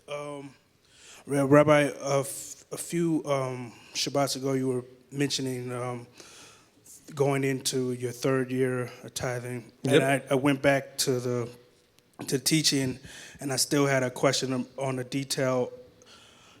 After reading this, does this apply to in later or now? It says, when you have completed tithing all the tithe of your increase in the third year, which is the year of tithing, and have given it to the Levite, to the stranger, to the fatherless, and to the widow, and they have eaten within your gates and have been satisfied, then you shall say before Yahweh your Elohim, I have put away the set-apart portion from my house, and also have given it to the Levite, and to the stranger, and to the fatherless, and to the widow, according to all your command, which you have commanded me. I have not transgressed your commands, nor have I forgotten. Because later in the kingdom, I guess when we have the priests, back, or then we can say this, or can we say this now, even though we don't have? Okay, so the whole section is about you understanding that there's accountability to what you're doing. Okay? Now, do we require this? No. Okay, this is done as a corporate body with the structure they had. Should we do it? I think it would really embarrass a bunch of people. And they'd stop coming knowing that they could not make the declaration. Because some of you out there mess with your tithe. You borrow from it thinking you're going to put it back, then life gets in the way, because Yah will cause Murphy to live in your house if you start messing with his tithe. Okay, you will have a guest that won't leave. Anybody know what I'm talking about? You don't have to raise your hand, but that's happened. If you've messed with his stuff, Murphy will move in. You don't know who Murphy is? Whatever can go wrong will go wrong guy. Murphy's Law. All right, you want to keep Murphy at bay? Do what Yah says. Murphy doesn't like to hang out in a Torah observant house. Okay? Now, things will still happen in a Torah observant house, but that's just to give you a little pop quiz to see how you're paying attention. To see if you will, when the temptation is there to take from what Yah has given you to put aside for him, and you're going to do what you shouldn't do with it. Are you going to handle things right? Are you going to seek appropriate counsel and help? And so, no, you don't have to, we don't do the declaration thing at this time, but you know what? This section is to tell you, are you being open and honest with yourself and with your king with his money? And not only about it for him, that's first tithe, but for you. And not only for you, but for the poor. You got 3 of them. And they call it the year of tithing, because what would you call a year when you got 3 tithes? Oh man, that's a year of tithing. Okay? But I've often said, you guys have it easy, because we don't make you get up here and say, okay, I need to declare I've not eaten any of it when in the morning, I've not removed any of it for an unclean use, nor given any of it for the dead, I've obeyed your voice, I haven't borrowed from it, I haven't done anything with it, I've done only what I'm supposed to do with it. And you got to stand there in front of the leadership and make that declaration. But not so much because it's the leadership. Leadership has no idea what you've done with it. But you're declaring it in front of Yah, in front of the leadership. You're now stating out of your mouth the truth or a lie. The leadership won't have any idea. We're not going to check your pay stubs. Okay? All right, but that's the point of this section, is that there's integrity that needs to be maintained in your finances. At least the finances that relate to those 3 areas. How you treat the Creator, how you are treating the feasts for yourself, and then that one blows my mind why people don't do that one. I mean, it's for you. It seems sort of counterintuitive that you wouldn't do that. And then I love every year how people whine to me how they can't afford to go. But they're employed and they have jobs and I don't know where'd the money go. Well, I can't afford the second tithe. Well, then you have what I told you. Tithing exposes either a sort of greediness problem where you just don't want to give anybody any money or even spend it on yourself, or it exposes you got a finance problem. More often than not, it's the finance problem. And so what about being motivated then to take that information, realize you have a finance problem, and work on it? You should be able to afford to go to the feasts and second tithe on what you make. If you can't, you might want to address, I might need to aim higher in what I do for a living. Okay? Those $10 and $12 and $14 an hour jobs were very nice for the 20-year-old you when you were single. The married you with kids? No. You need to be making a whole lot more than that. And see, some of you never planned along the way. You just got a job and stuck with it. Well, it's trying to wake you up. You might need to aim higher. Plus, what example are you setting your children? Are they watching you aim higher? Are they seeing how they can provide for their family in the future? Men, our job at the very core is provide and protect. And you can't do either of those if you're not making a decent living. If you're not making a decent living, there's no reason you can't start to retool and do something that pays more. I love, a lady said to me, I don't know how many years ago this was, maybe 7 or 8 or 10 years ago. She said to me, Rabbi, can you please pray for my son because he's having a hard time finding work that doesn't require the Sabbath. Well, what does he do? He works in retail. He works in like stores and restocks or whatever he does. I said, how old is he? 25. He needs to aim higher. Higher jobs don't always work on the weekend. A lot of them will never work on the weekend. He can't find any work where it doesn't work on Saturday. Well, what is he doing? Aim higher. Pick a career that doesn't work on Saturday. I mean, that shouldn't be a problem. A lot of jobs are closed on the weekend. You know that because there are things you want to do and it's closed on the weekend. A lot of the professions are closed. Professions tend to pay more. But I'll have to go back to school and it's a lot of work. Yeah, it is. But you know what? 3 or 4 years from now, you'll have that profession, or 3 or 4 years from now, you'll be just where you are now, broke. Your choice. 3 or 4 years from now, it's still going to be you 3 or 4 years from now. We're so impatient and we lack so much vision. All right? Look, am I picking on you? Somewhat. You know why? Because all of you, well, I should say all of you, many of you, when you get to those financial moments, are going to call me looking for a help. I want to come to the feast, but I can't afford it. We get like 47 phone calls like that before every feast. Am I picking on you for that? No, because some of you legitimately have things that have happened where you should be helped. Some of you, I will look you in the eye and say, I'll help you this time, but I don't want to hear this next year. You have a job, you have an ability, you have a year to figure this out. And when I talk to you a year later and you've not really made any effort to or any strides in that area, I'm not required, by the way, to pay for your feast. I'm not. Nowhere in Scripture to say that the ministry has to make sure everybody can come. We help a lot of people. Okay? And I almost feel like we're enabling some of you. And actually, I know we are. Some of you, not all of you. It is my pleasure to help those handicapped, widowed, the single mom who's lost a husband or gotten divorced or whatever's happened, has got 5 kids and just can't really get out there and make. I have absolute joy in helping these people. Okay? But others of you, we're working the same job for 15 years, making the same price and the same pay, and you wonder why you can't pay your bills? What's wrong with you? I'm just serious. When does it take to get the message? I never had a problem leaving a job that didn't pay me enough. Matter of fact, my wife thought I was just lazy and crazy because I would take a job and quit it after 6 months. And she got the understanding I was leaving it because I could already see it wasn't going anywhere. If I could see it wasn't going to ultimately get me where I needed to be, I would leave and get another one. She just thought I had a problem sticking with something. I said, no. When I find something that works, I will stick with it. And once I see it's not working, there's no point. And a lot of you are stuck in dead-end places that are never going to get you anywhere. Get motivated. Get excited. Don't be going, but I'm a white, and okay. Least motivated of the colors. Not skin, personality. Okay? I don't care what your skin color is. If you have that personality, you are not that motivated. But if you're the husband, you got to find that motivation. That is your job. And your job is to make sure you have one that pays enough to cover everybody. You don't have to have brand new cars all the time and go out to restaurants all the time and live in a giant mansion. You have to be able to pay your bills and go to the feasts. That's what you need to be able to do. Pay your, if you're always having to make sure to check your checking account before you spend a penny, you're too tight.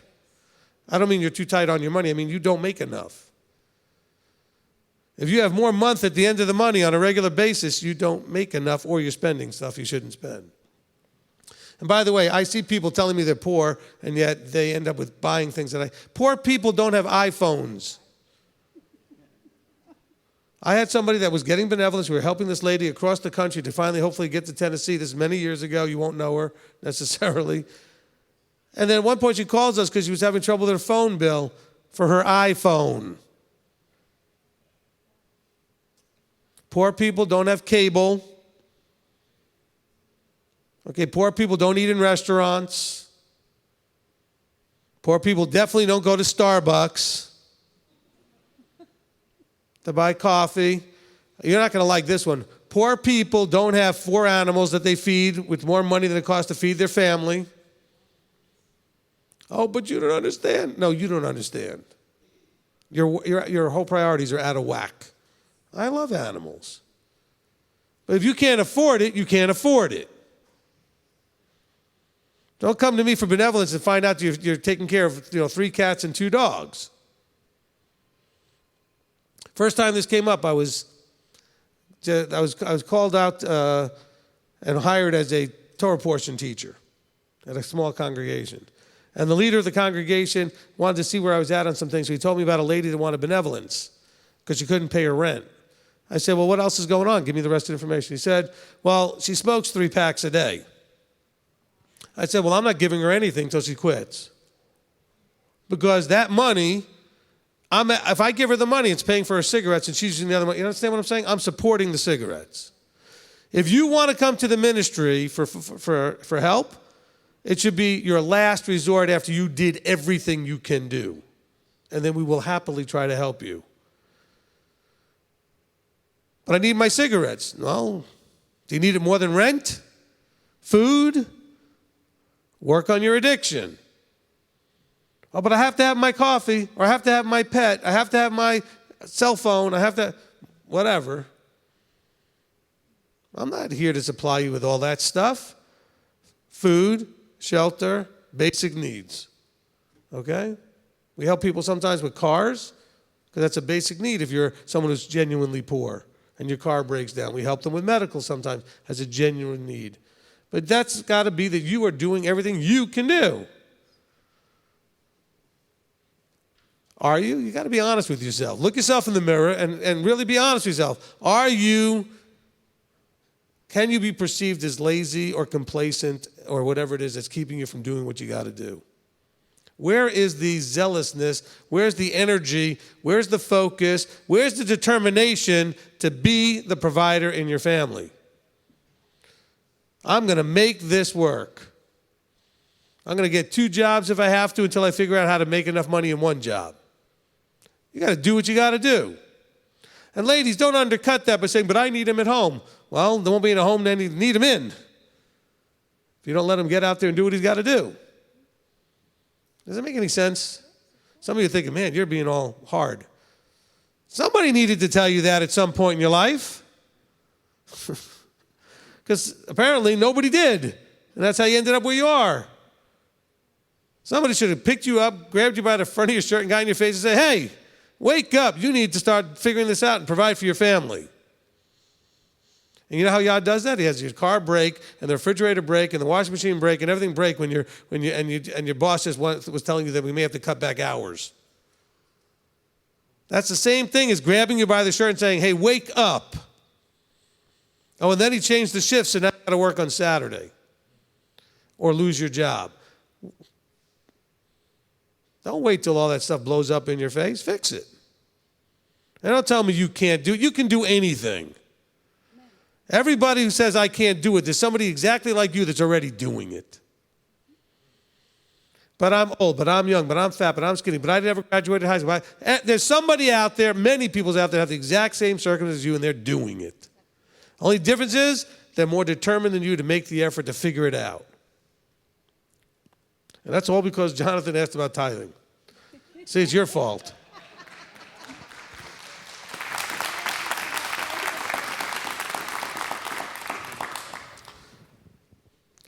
Look, we talked about this in the Up to the Challenge, so that's sort of a little side extra thing like Up to the Challenge. When are we going to wake up to our roles?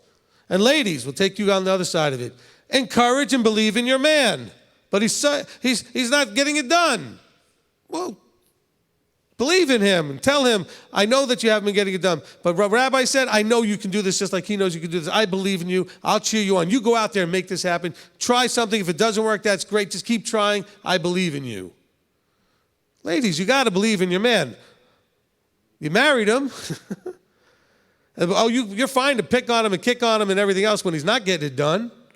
That's not going to motivate him. Okay? Tell him I believe in you.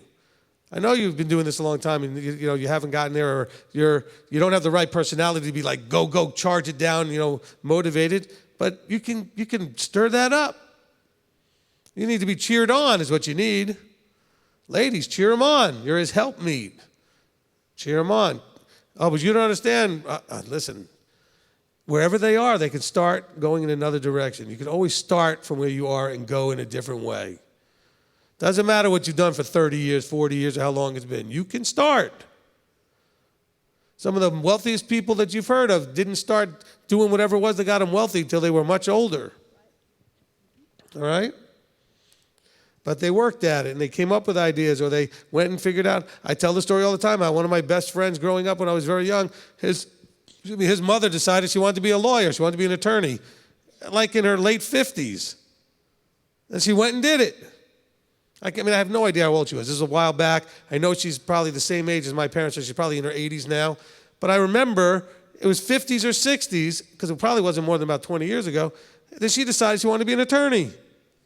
So she went to law school. Somebody would say, but you're 60 years old. You're not going to be a lawyer till you're 64, whatever. She's like, so? And so she became an attorney. You could do anything from anywhere. God called you because you've got stuff inside of you don't even know you got. Okay? And he called me knowing I could speak better English than that. You got stuff you don't even know you got. Whatever, okay. Forget about it. All right, next question. I believe you guys can do this. Janet's like, whoa, let me get out of the way. Go ahead. Just a follow-up question, Rabbi, about the third tithe. Yeah. Because 2021, I think, is when we're going to do our third year. I think it's right. Yeah. So should we do it the same way as we've been doing the other tithe? Whenever we get paid, we send a check? Or at the end, we bring it to the feast? Or how do we do that? Okay. Let's talk about the tithing just real quickly. First of all, the tithing cycle starts from right after Sukkot to right after Sukkot. It's a feast-related cycle, okay? So you would start immediately after whatever you start bringing in, starting on Tuesday next week. Sukkot ends on Monday. Actually, Shemini Atzeret is the final event. And then Tuesday is the beginning of the next cycle. Any income over there. Now, anything that you made up until that point should be thrown into the box, and that was last year's, or this year's. That's now going to be the past year. And you start counting your 3-year cycle from when you start after a Sukkot. Now, if you come to understand the 3 tithes, let's say you come to understand them, and it's November, December of that year. Well, you just barely started the year. You can certainly count that as year 1. But if you come to find out about these things and it's August, and it's the end of the year, well, I wouldn't even count that year. I would say that next cycle starts right after Sukkot. That's year 1, okay? And then when you get to year 3 and 6, remember it's twice in a 7-year cycle, when you get to year 3, okay, all of your tithes work exactly the same, all right? Well, I shouldn't say the exact same. The second one, you're just holding on to yourself. The first and the third ones work exactly the same. You can send them as you would send them. Some people send them monthly, quarterly, every check. A lot of people find it easiest to do it every time they get paid. Otherwise, you tend to maybe forget. It's easy to put it in an account that you intend to give it at the end of the year and then be tempted to take out of it. If you get it off the top and out of the way right away, you've got no temptation. Okay, is there a right way to do it? No, because scripturally, a lot of the people brought it only to the feasts. The 3 times a year is when they brought their stuff with them. Okay? And they had to hold on to it for that. So whatever is comfortable for you, okay, that's what you would do. Okay? But you want to be diligent with it as far as your accountability. Okay. And I'm so sorry that I was a bit distracted. And can I go back to 24, sure, please? Yeah. Okay, so 24, 17, 19, and 21, when it talks about taking care of the stranger, the fatherless, the widow, and the poor, I guess we have a child who has special needs, as you know. And Olivia and I, we've been kind of have a plan for him because we're not going to be eternal. Obviously, one day I was going to take us, but he has 2 sisters, but we want to definitely get him situated in terms of he's not a burden for anybody.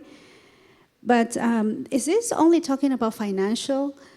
Because it talks about leave some for them, for they to pick and be fed, or is it also other support that they may need?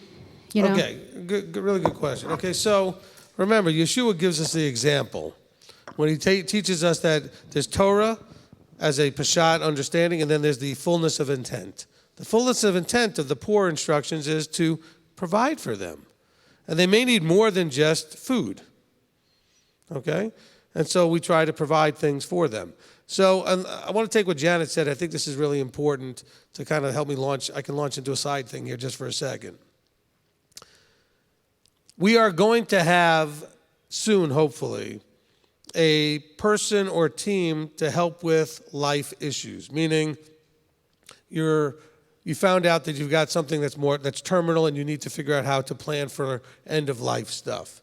Or you also have to deal with the issue of if you are married and one passes and you hadn't expected it and you hadn't planned for it and now you got to transition. Or in Janet's case, in others' cases, you may be older and somehow you have a younger child, or you may be in bad health, you have a younger child, or just anything can happen.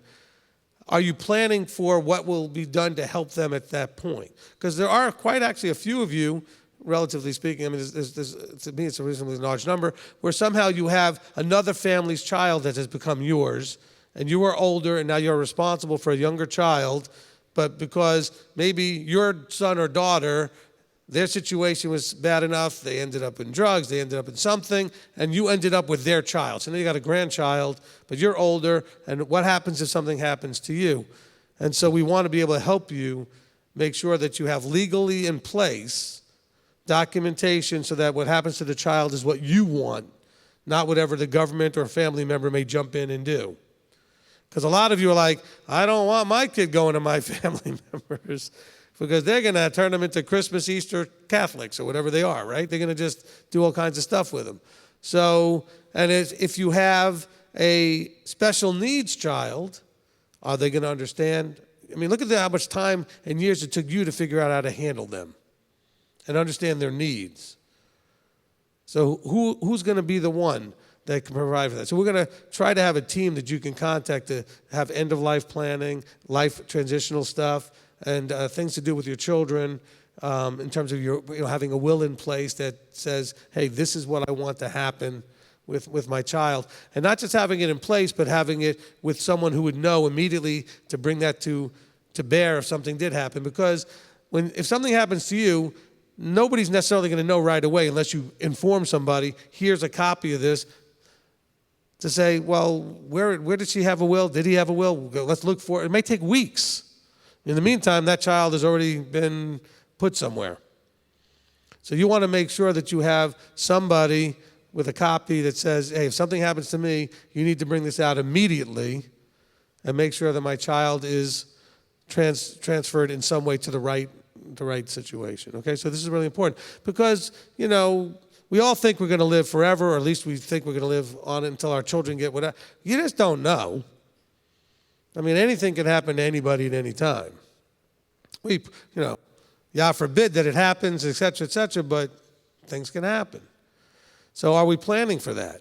Most people don't have wills. Most people don't have anything planned for those things. Most people don't have the ability to have their funeral paid for. All right? And by the way, if you haven't already arranged for that and have it paid and set and whatever you got doing, and even if you do, your children or whoever ends up being in charge of your funeral is going to do whatever they want. If they're the ones having to do it and they've got to pay for it and they've got to be there. So don't tell me, well, I don't want to be cremated. Well, your children are going to do whatever they want. Not my children. Okay, you say that, but you won't be there. Okay? So people ask me that a lot. Well, is cremation okay? Absolutely. Absolutely. Why? Because it's not something you can control. You can tell them you want to be cremated, they might put you in a box because your child is against that. I don't want to burn mom or dad. Blah, blah. Okay? Or your child says, I can't afford a funeral, I'm going to put them in a jar. Nothing that callous. Well, maybe sometimes. I never liked them anyway. Here, get in a jar. Because I've had people adamant about it. Oh, no, they're not going to. You're going to be dead. You have no say in the matter. Oh, no, I've told them. How well have they listened to you already in their lives? I've told them. These are the same children that you've told them 15 times not to do something, and they do it anyway. You're trusting them to do what you want. Oh, they'll do it. Maybe. Okay. But anyway, I think, would that be helpful if we had some people, like professionals, like some attorneys and professional people that are available, not necessarily at a charge to you, but ministry would have them for us to help make sure that, or it might be a nominal, fee because they're working with us as a group, etc. Would that be useful? Anybody? Yes? No? Okay. All right? Because we have some absolutely incredible children that are special. I mean, yours, I can't get him to stop giving me hugs. He's so awesome. He's so loving. He's so gentle. And he just comes over all the time and just puts his head on my shoulder, just gives me a hug. He's great. He came over this morning and gave me a coin scratch. Either it was yesterday or today, but he wanted to make sure to give me a little coin scratch. Actually it must have been last night. But a lot of special, yours too, I mean, just special kids. But what if something happens? All right? What if something happens? And not only the ones that are special, what about the ones that are not special needs, but they're just special, just normal kids? But what happens to them if something happens to you? You know? Do they go, well, I don't know, wherever they go? Anyway, I think that's an important thing. So thank you for bringing that up, Janet. And so I think, yes, when we read these sections, it's always good to look at what's the fullness of the intent. And the intent is to provide and care for those less, fortunate, whatever the word that we would use there. Okay, Rick. Mine's on 27. Is that okay? Sure. Okay. What? Tithing question? Go ahead. Mine's okay. more of a... The answer is the box is right back there. Absolutely. Just stand in front with your wallet open and shake it out. Oh. I just had a comment that I think will be helpful, especially for the men, but for everybody. And it's to thank you and appreciate you for your leadership, because I didn't know about the second tithe or the third tithe. And I was obedient with the first tithe and with benevolence outside of the tithe when I was in Christianity, and I taught it and I helped people with their finances. And so coming into Torah and calling you for counsel, laying my pride down, because I told, even when I was in the church and the pastor wants to send out letters to encourage people about tithing or giving, I said, look, I'm a grown man. And that's something very personal to me. And I think I do a good job providing for my family and doing those things and planning and budgeting. So I had an issue with that when I was in the church. Have you gotten our tithe letter? No, I'm kidding. Apparently, Manny, make sure he's on the tithe letter list. No, we don't do that. Yeah, it was crazy, because I believe, like you, we didn't do a formal offering in But church. I'm a wise guy. Don't be surprised if I send you one just to kind of, just one to Billy. So calling you, I heard the message coming in to MTY. I heard the message you preached one day, and you were saying about, working on Saturday. So immediately it hit me. I was like, wait, is he talking about like now? So if you have a job and you work on Saturday, put in a notice. Me and my wife talked about it. I called you, and it's like, yeah, that's what it means. I was like, oh, wow, okay. I wasn't wow in the fact that that's what you meant. I was wow in the fact that I had to do it. And I did it. I called you, and you told me how to do it, and said, look, if you're gonna do this, make sure you have another job you plan on, you're looking, because they're gonna fire you. I was in retail management, and you had to be at work on Saturday. And I managed stores that had managers and so on and so forth, so I didn't need to be there. I worked 1 million hours a week, but they said, hey, this is what is required. So I looked up the law, I put in my notice, and I also put in my resignation for the end of the year, like 4 months ahead of time. And as you know, I called you, I got fired. They just came in one day, a month later, and fired me. So I was like, okay, Abba, you said do it. I'm following you. I'm following the man you pointed me to, so do what you do. I did everything I know to do, as I always do, and Abba provided. And you said, I basically went into recreating myself and continue to do those things. And me and my wife is still surprised every time, it's time to tithe.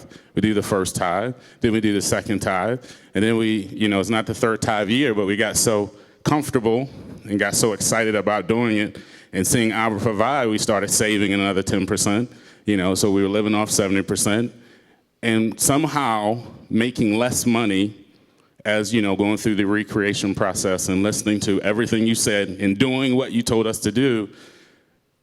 It's just been a blessing. We've been able to come to the feast and have extra, be able to help and bless other people that were less fortunate and still be obedient. And we're just amazed. We were amazed in Christianity that we tithe, and all of a sudden we get a check in the mail for a few $100s. But the fact that we tithe the first and the second, still have extra, saving another 10%, investing another 10%, and we don't make a lot, but Abba somehow,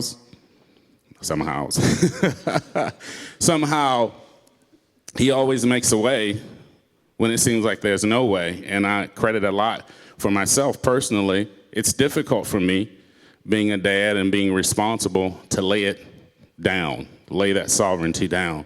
But I'm glad I laid it down. I wasn't too prideful to come to you and you led and you guided us. And, guys, we got to lay our pride down. I go to Rabbi. I'm thankful for many brothers here, but I went to Rabbi, and it was hard to tell him about my finances, to tell him about my job, because we've been fleeced so much, at least I have in Christianity. I was afraid to come to leadership of an organization and tell them about my financial problems, but I felt safe. You made me feel safe. You helped me. You blessed me, and we shouldn't be afraid to come to you, especially something as important or as sacred as our finances, so we think. So, Amen. Thank you. Amen. Thank you, Billy.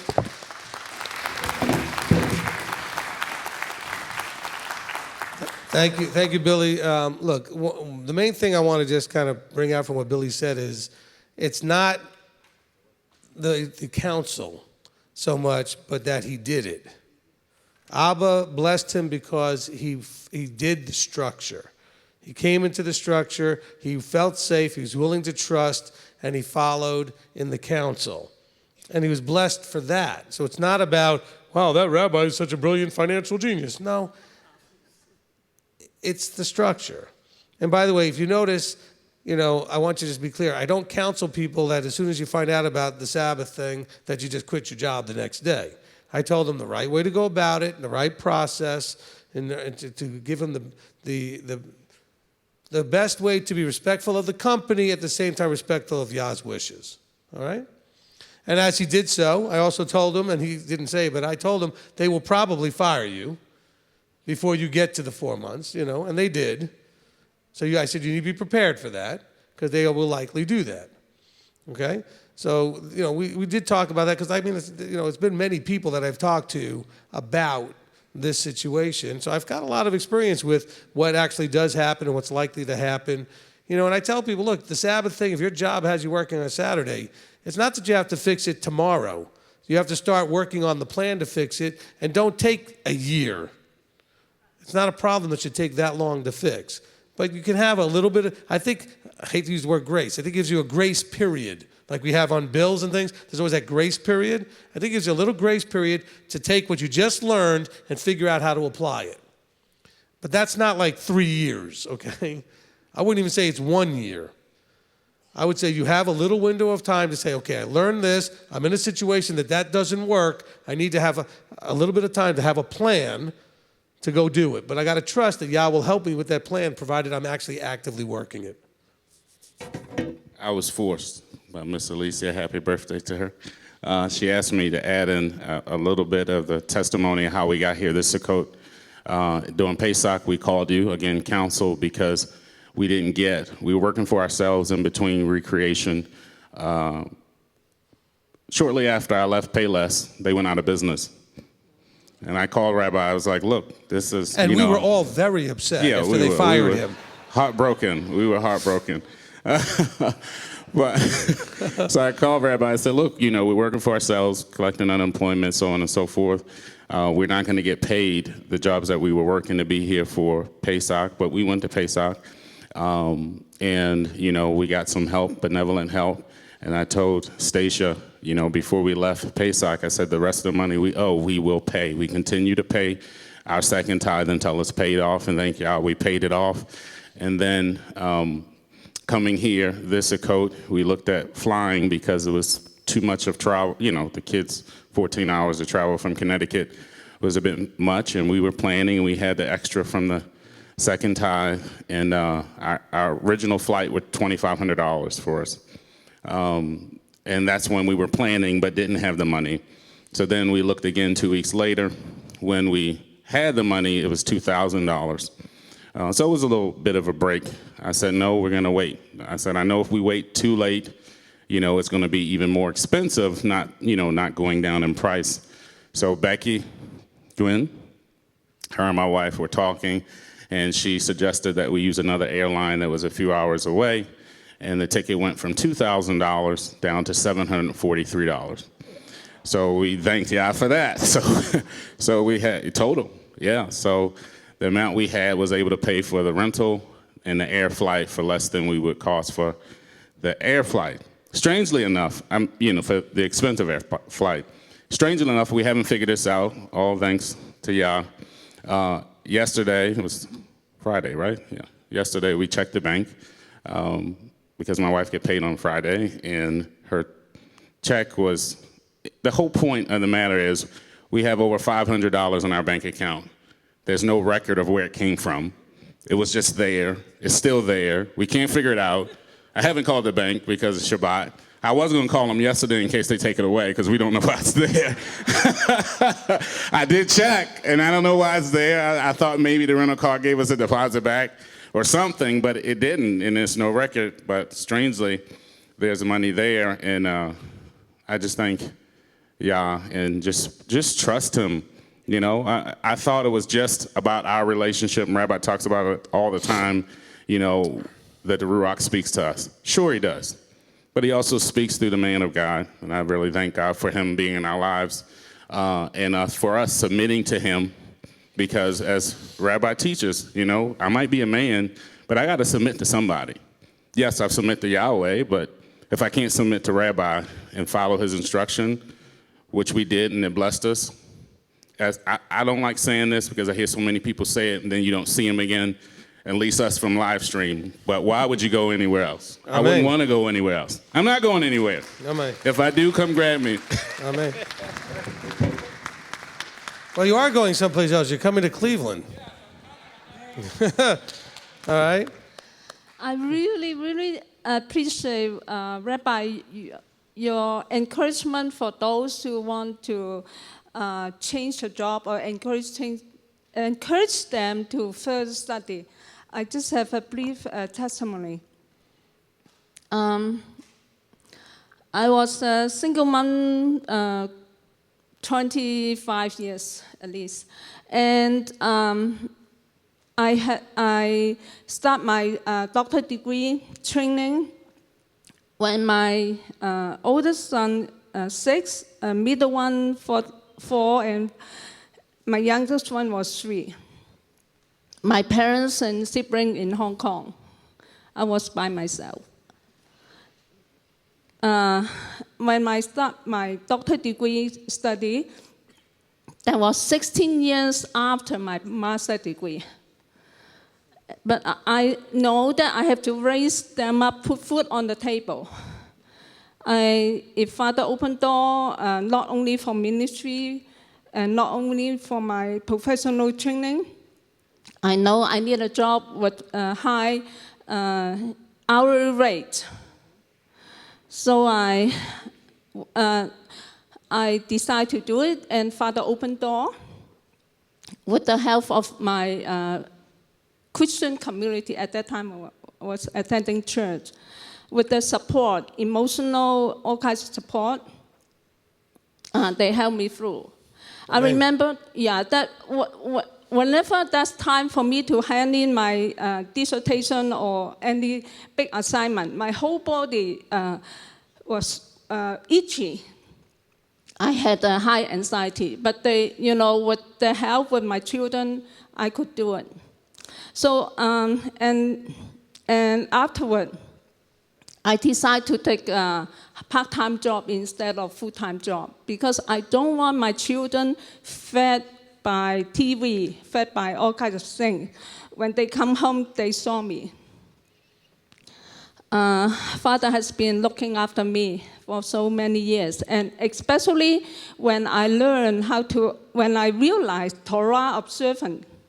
So since then, Father provided me more. And he's not, I trust that he always provides for me. Amen.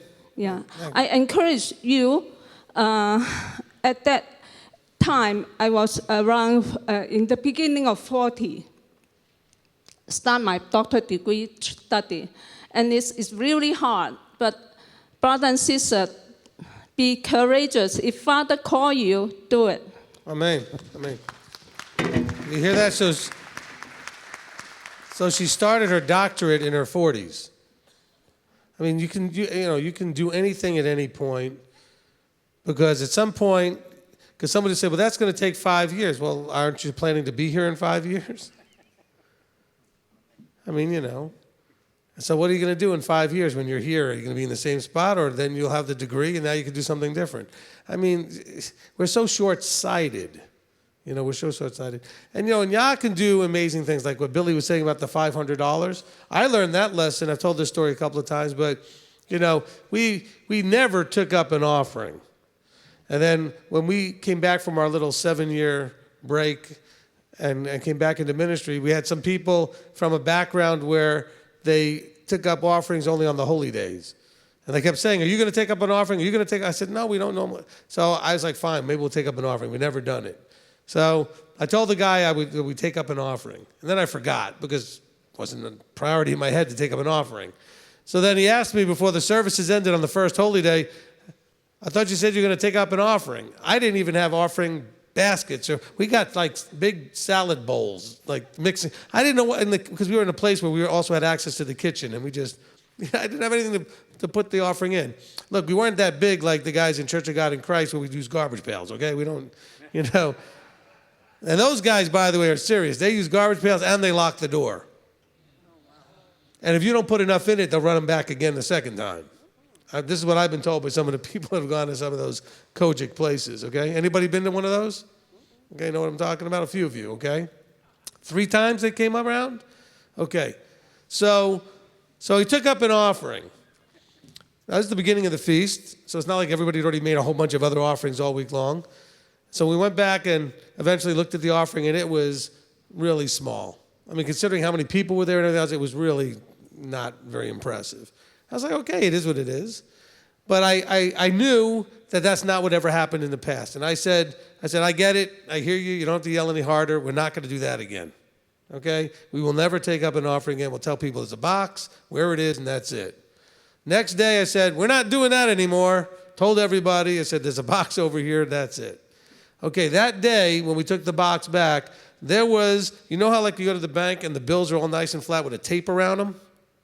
There was a stack of 20s that was so thick with the tape around it, it would not have gone in the box and slid in. It would have had to stand in the box. But yet, when I opened the box, it was laying right on top flat. And I can tell you, I didn't know anybody in the group that had that much money in tithe that they would have been putting in the box. I said, okay, I hear you screaming. I'm not complaining, but I hear you screaming. This is the way you want me to do it. That's what we're doing. So, Billy, that's the same kind of experience, okay? You know, I did not expect that either. Don't know where it came from. Knew nobody that could have put that in there. It didn't have any name on it. It was just with the tape around it, flat, perfect. Didn't look like it got bent and squished to get it through the little slot of the box. But I took it to see how it could not have gone in there. Actually, I don't even think it would have fit through the, remember, it wouldn't even have fit through the slot. The slot wasn't wide enough to fit the thing in. But there it was, laying on top of everything. I said, okay, I hear you. So that's why we do what we do. Hey, plus I always hated when people took up offerings. I felt like you're pressuring me. People are watching me. I always felt like I had to make my envelope right on and put it upside down. Nobody could see what I wrote. Of course, that's because I was always broken. It was always small. You know? So I was embarrassed. I was like, you know what? Maybe I ought to make some more money so I'm not so embarrassed. But still, I just didn't feel like it was anybody's business. You know? And occasionally people glare at me because my hand came back with something in it, you know, and it was just one of those, no. I'm kidding. It just kind of goes both ways. I mean, put in, take out, you know. I needed change. No, I'm kidding. I never did any of that. It's just funny. All right, Steve, go ahead.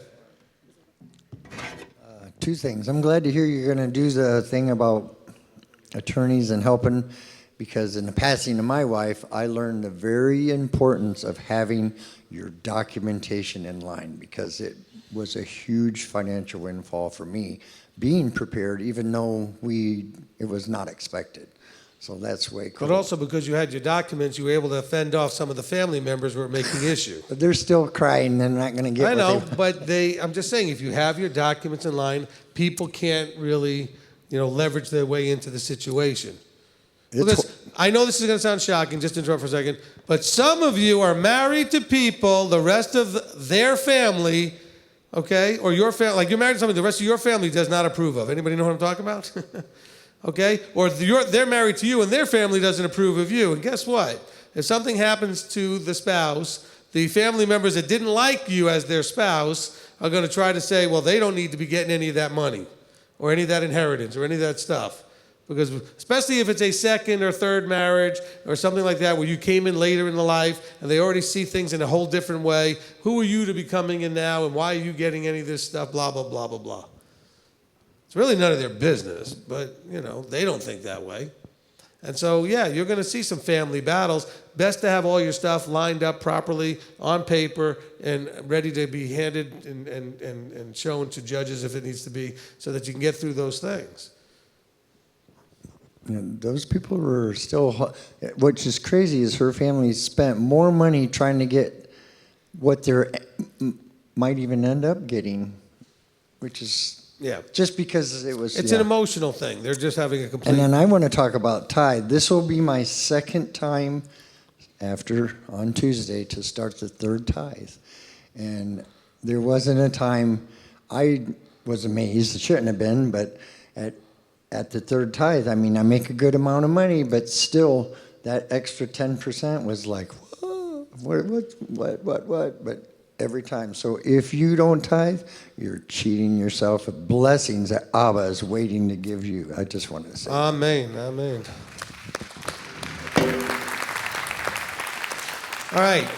So for anybody that's like Steve in terms of getting into your second, third tithe, so it's year 6. Remember, you're on a 7-year cycle, so there's a little bit bigger gap where you then do 7, then 1, 2, 3. So there's a little bit bigger gap there, okay? So it's 1, 2, 3, third tithe, 4, 5, 6, third tithe, then it's 7, 1, 2, 3. So it's actually a 4-year, a little bit bigger gap there, okay? But it's based on a 7-year cycle, all right?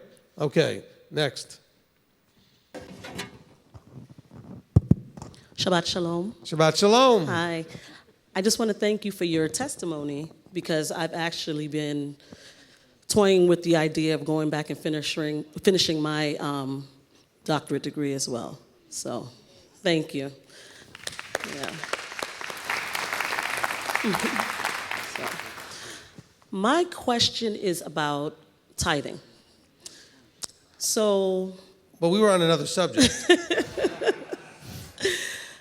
So I just actually started listening to your series on tithing yesterday. I'm not done, but I want to ask you, in terms of tithing, do I tithe my gross, meaning what I make annually, or the net, meaning what I actually bring home? What am I tithing on? Okay, that's covered in part 4. Okay, I haven't No, there's gotten only there. 3 parts. No, is it I think 3 or tithing 4? is only 3 parts. No, I think it's 4. Is it 4? It's 4. And then it's in part 5. I'm on 1. Okay, no, anyway. I don't even remember I got too many teachings now. I don't know how many parts anything is anymore. Okay, good question. All right, so how do you tithe? Okay, let's talk about the mechanics in the literal sense. Then we'll look at the fullness of the intent and where your heart's at and how you might want to look at this. It was intended for they didn't have hourly wage people generally in those days, okay? You didn't have industry like we have now and businesses like we have now, all right? So you would produce something, okay? Woodwork, stonework, food, cattle, something, fruit, vegetables. You'd produce something. And so there was things that were happening was A, you're dealing with the tithing on the increase, which meant that there was a cost of the seed or whatever it is to produce. Now, if you're dealing with things that grow on trees and stuff, well, those trees, you don't have to keep replanting them, all right? But if you're growing crops, you may have to, put the seed out and reseed and that kind of thing, what you need to do.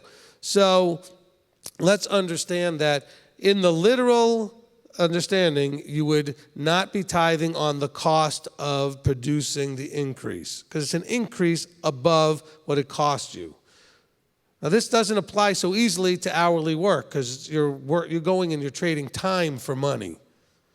Okay, that's different than the person who actually, like Steve, and he says he actually tithes on the gross period, but when he goes to do a remodeling job, he's got expenses to do the remodeling job. He's got to buy some things and have equipment that he needs that he might break down. He might have to replace something.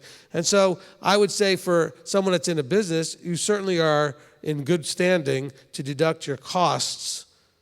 But don't think that it's the government you're trying to figure out how to get every little deduction off of, okay? This is the Creator who would like to bless you.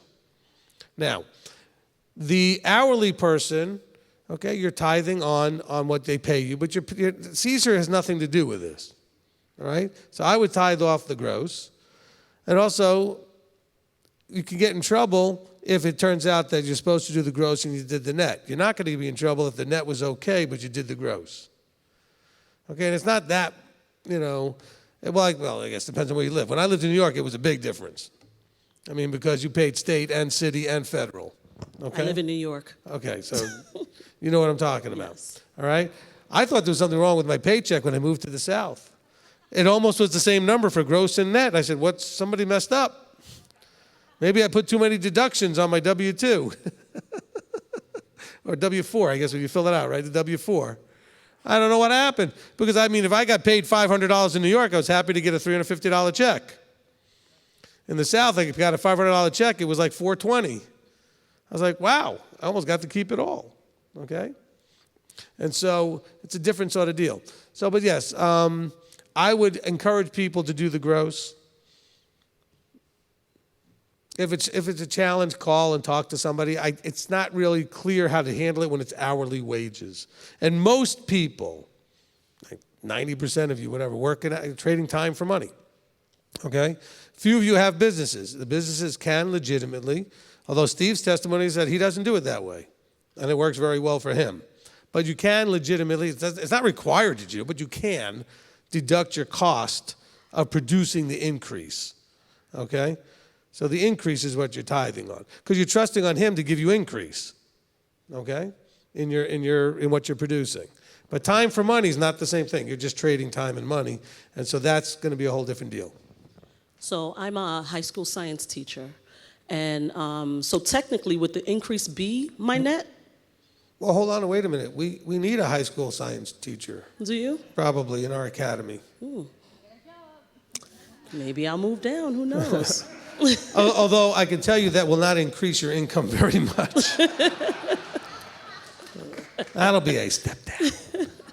But you know what? There's some things more important than money, like job satisfaction. And it's a great school. Yeah. We've only had it barely open 6 months now, and a couple of months, and it's a great school. Matter of fact, we have a couple from South Africa we're trying to bring over because they're also that middle school, high school teachers, and bringing some professionals in to help with the academy. Because right now we're using Abeka, which is a homeschool program, and it's very well respected, et cetera, but we'd like to actually have teachers. Yeah. And not just be using a homeschool program. But anyway. Ironically, my kids have been telling me for years, Mommy, we want you to homeschool us. We want you to homeschool us. But again, I'm also a single mother, 3 kids. And it's like, okay, if I homeschool you, how am I going to feed you? You know? Well, you do it in this sort of academy. It's true. Our academy has from little babies all the way up to 11th grade right now. How long has your academy been? It's been in existence, it's been a long time. Since August. Really? I'm counting months. Oh, so it's fairly new. Yeah. It's got 20-something kids in it, though. Nice. And it's going great. Anyway, go ahead. So you were saying, so you're a high school science teacher. And you know how taxes are in New York. And so I find that my gross is far more than my net. So wouldn't the net be my increase? You can tithe on the net. You're also dealing with Caesar just being very obnoxious there. Very. And with the intent to see if you can get your life in order so that you can tithe on the gross. Look, you got to start where you start. Okay? I mean, a lot of you, I shouldn't say some of you, actually a lot, meaning probably more than half, certainly 30, 40%, like a good chunk of you, I know when you first started tithing, realized that you did not have your finances in order to even do that. And I told any of you that ever called me, then start where you start. At least start doing something while you work on fixing the problem. Because at least then you're showing Abba your heart to not just wait till it's fixed, but you're going to do what you can do. Okay? Does that make sense? Okay, you're welcome. Next tithing question? I'm kidding. All right, Rick, what's next? Mine is on chapter 27, and... In what book? No, I'm kidding. I got so distracted with the tithing question, I forgot where we were. I'm kidding. Yeah. Go ahead. Now, it appears that this is the first time that, I guess, the whole Torah was written for the public to be able to read. Because they were set up on stones, overlaid with plaster. So ignorance of the law is no excuse because they have it in front of them. Is that a correct assumption?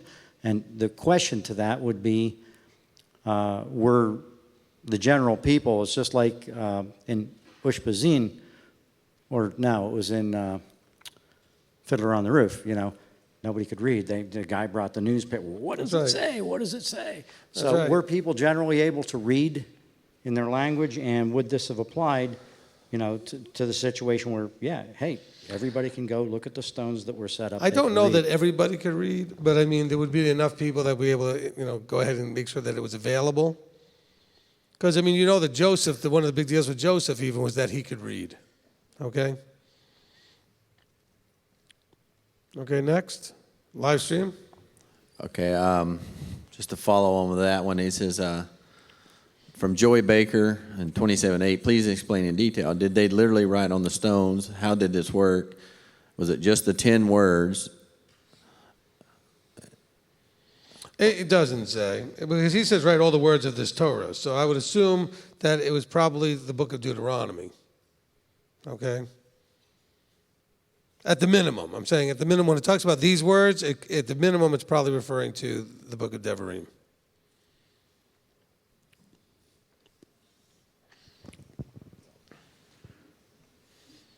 All right, my question is a little bit more general.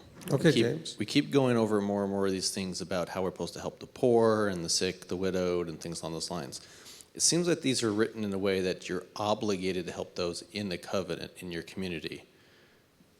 And, you know, it's a blessing if you're able to do it for more, but the obligation seems to be for in your community. That would be correct. Okay? I mean, look, the obligation was to take care of their own first. All right? And again, the thing that I want to encourage you is that, excuse me, I know it's towards the end of the feast because I'm starting to get the voice problem. Okay. The obligation to take care of the poor, while it is absolutely appropriate for you to do that yourself to some degree, the wisdom might recommend that you do it through the ministry because you are more likely, the key word is more likely, not that the ministry won't ever make a mistake, but more likely to be taken for a ride, throw money into what I call a financial black hole. There are people that are basically financial black holes. That you just put, it doesn't matter what you put in it, the money's going to go and they're going to still need more. But you won't necessarily know that because you have a big heart and you care, and the story that they share may be very legitimate, but you don't know, you may be more enabling something. And so better to bring it to the attention of the ministry, let the ministry handle it, and let us vet the situation, make sure they're doing everything they need to do on their side, etc. And so that's why it's bringing the third tithe to the ministry is the better way to go. Okay? Okay, if an emergency thing comes up and you can help somebody, that can come out of an offering out of your pocket, that's fine. But let the third tithe generally go through a leadership structure so that those decisions can be made with the experience that leadership now has, of course, having owned all the T-shirts of enabling and entitling people and things in the past. Because you can't help that. You have a big heart, you want to do that. Okay? All right, Rabbi Tom. Thank you, Rabbi. If I may, I'd like to go back to the Sabbath issue for a minute. Sure. Okay.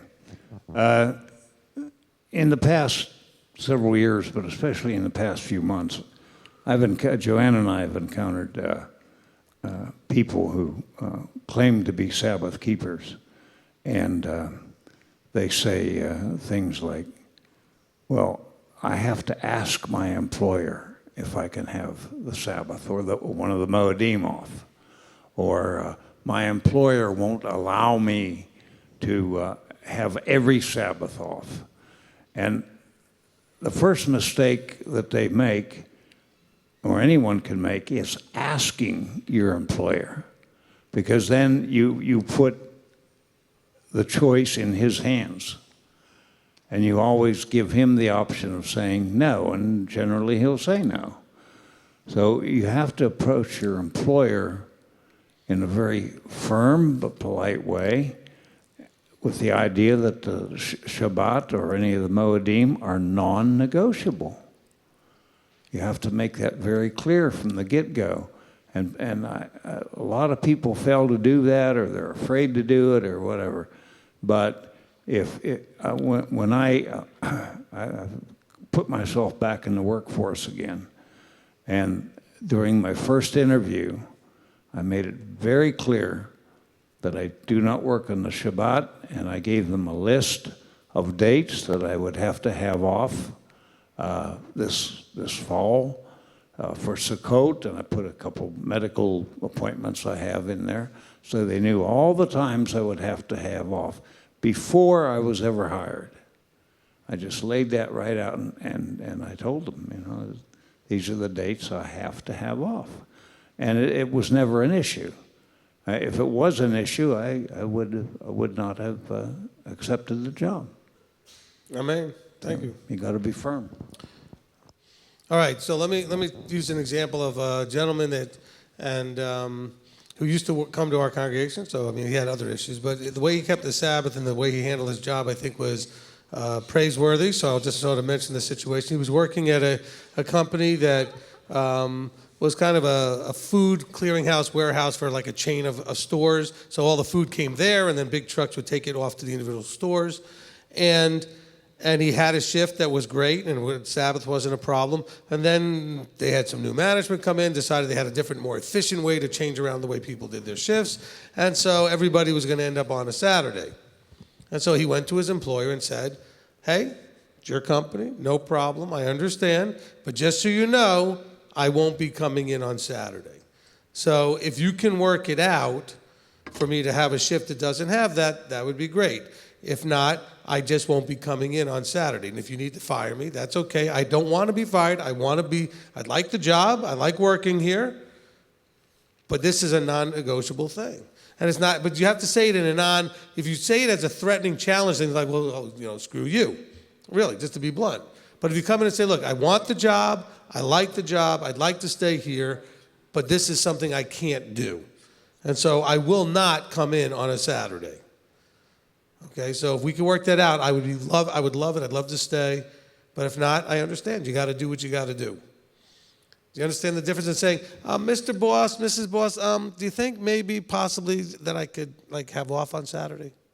Because that sounds like you just want the day off. Okay? When you say, my belief system and my convictions are, and I need to be at services, whether it's on live stream or not, you're still being at services on Shabbat.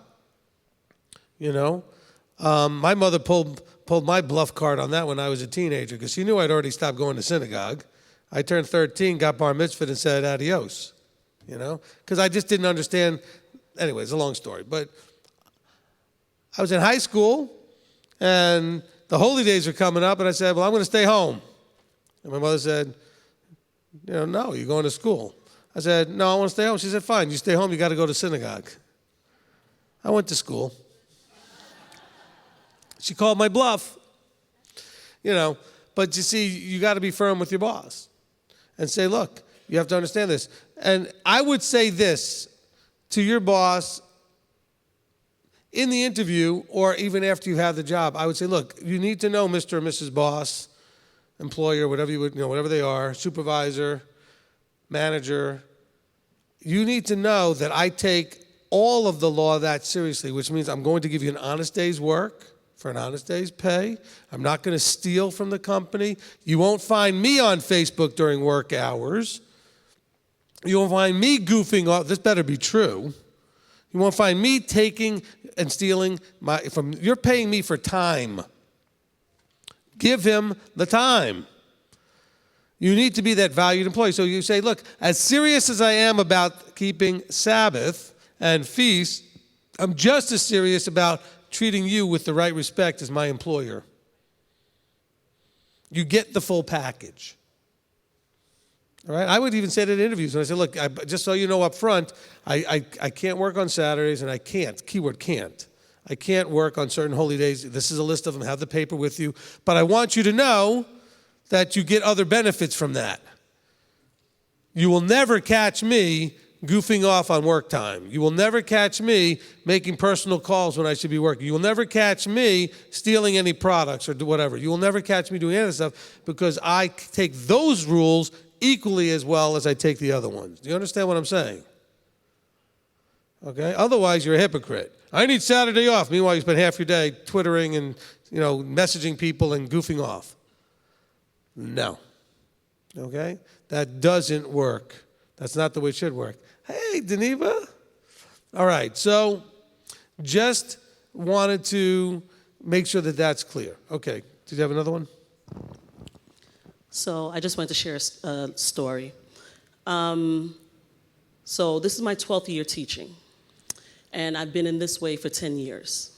So when I started in my first school, of course, at that time, I was not observing the Sabbath. And so I'm 2 years into that school, and then when the awareness came to me, when the truth came to me, I said, no, I have to observe the feast.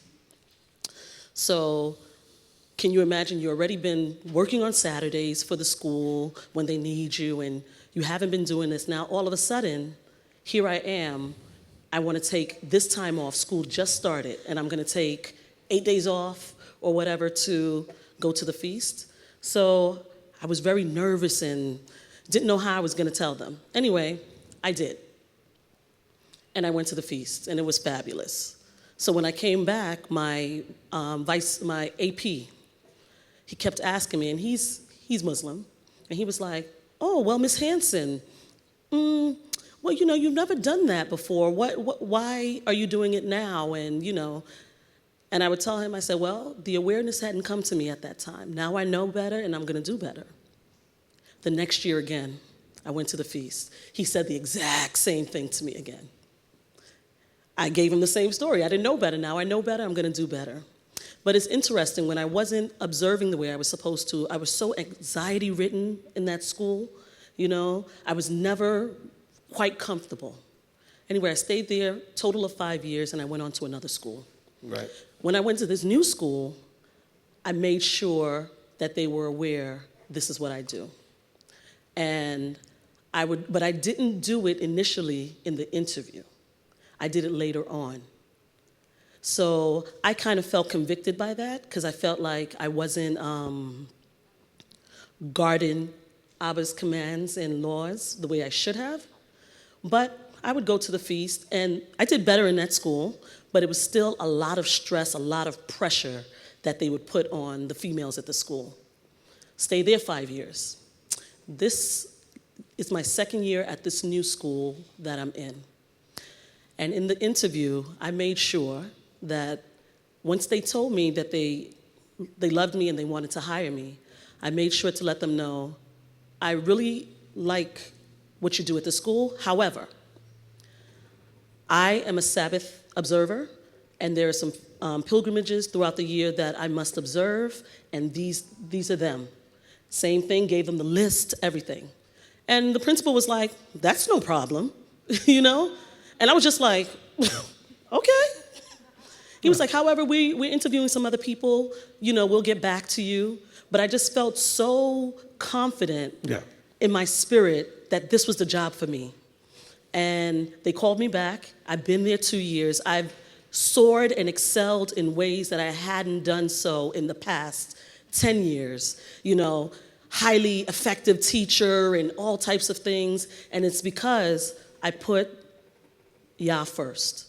I laid it on the line. And so. Amen. Appreciate that. Okay, I want to just add like two things real quick. So one is, based on what Rabbi Tom said, which is, I don't want you, when you first come to Sabbath understanding, to just march into your boss's office and say, I can't work. You have to talk to someone like me and come up with a plan, because you are at risk at that point of hearing, that's no problem, you're fired. Okay? So Abba wants you to go through this with a plan, so then you have to have a plan. So you have to. But when you go, you don't ask. You say that you go with your strength and your conviction, but you have a plan, knowing full well that there's a possibility that may be your last day of work. All right, and so do that quickly. As soon as you understand and you are convicted to keep Sabbath, get some counsel immediately so you know how to handle it. Okay, that's number one. The other thing that I would say is, it's really interesting and kind of funny. So what part of New York are you in? Oh, you teach in the Bronx. Okay. So you're in the city. So in the city, it's really funny because if your kids go to public school in New York City, school's supposed to start after Labor Day. Half of September is almost always off because the Jewish community has gotten trumpets off, atonement off. And so the kids have like 2 days a week and 1 day a week for like the first 3 weeks. Like, is school ever going to start? It's great, though. I mean, but it's funny because it starts and then they're off right away, especially when the feasts are starting in September early enough. School starts and then it's closed. Because now they didn't get off and get them to close for Sukkot and everything, but they are closed for trumpets and atonement. You got to remember, they keep trumpets for 2 days, so they're closed. And so that's one of the advantages of being in a place where there are that many Jews, and they've got enough leverage there, because those kids are not coming into school. You might as well close, and that's a big enough percentage, I suppose. But it's just interesting, because I remember when my kids started going to school, and my wife was wondering, that's really funny. School just started, now it's like closed all the time. And that's not because we weren't observing necessarily, but they had closed it for more days because they keep things for 2 days and do other things. So it's really kind of interesting thing. So there's a blessing that if you had a place where you have a community, like our academy is closed right now. The children are not missing any school.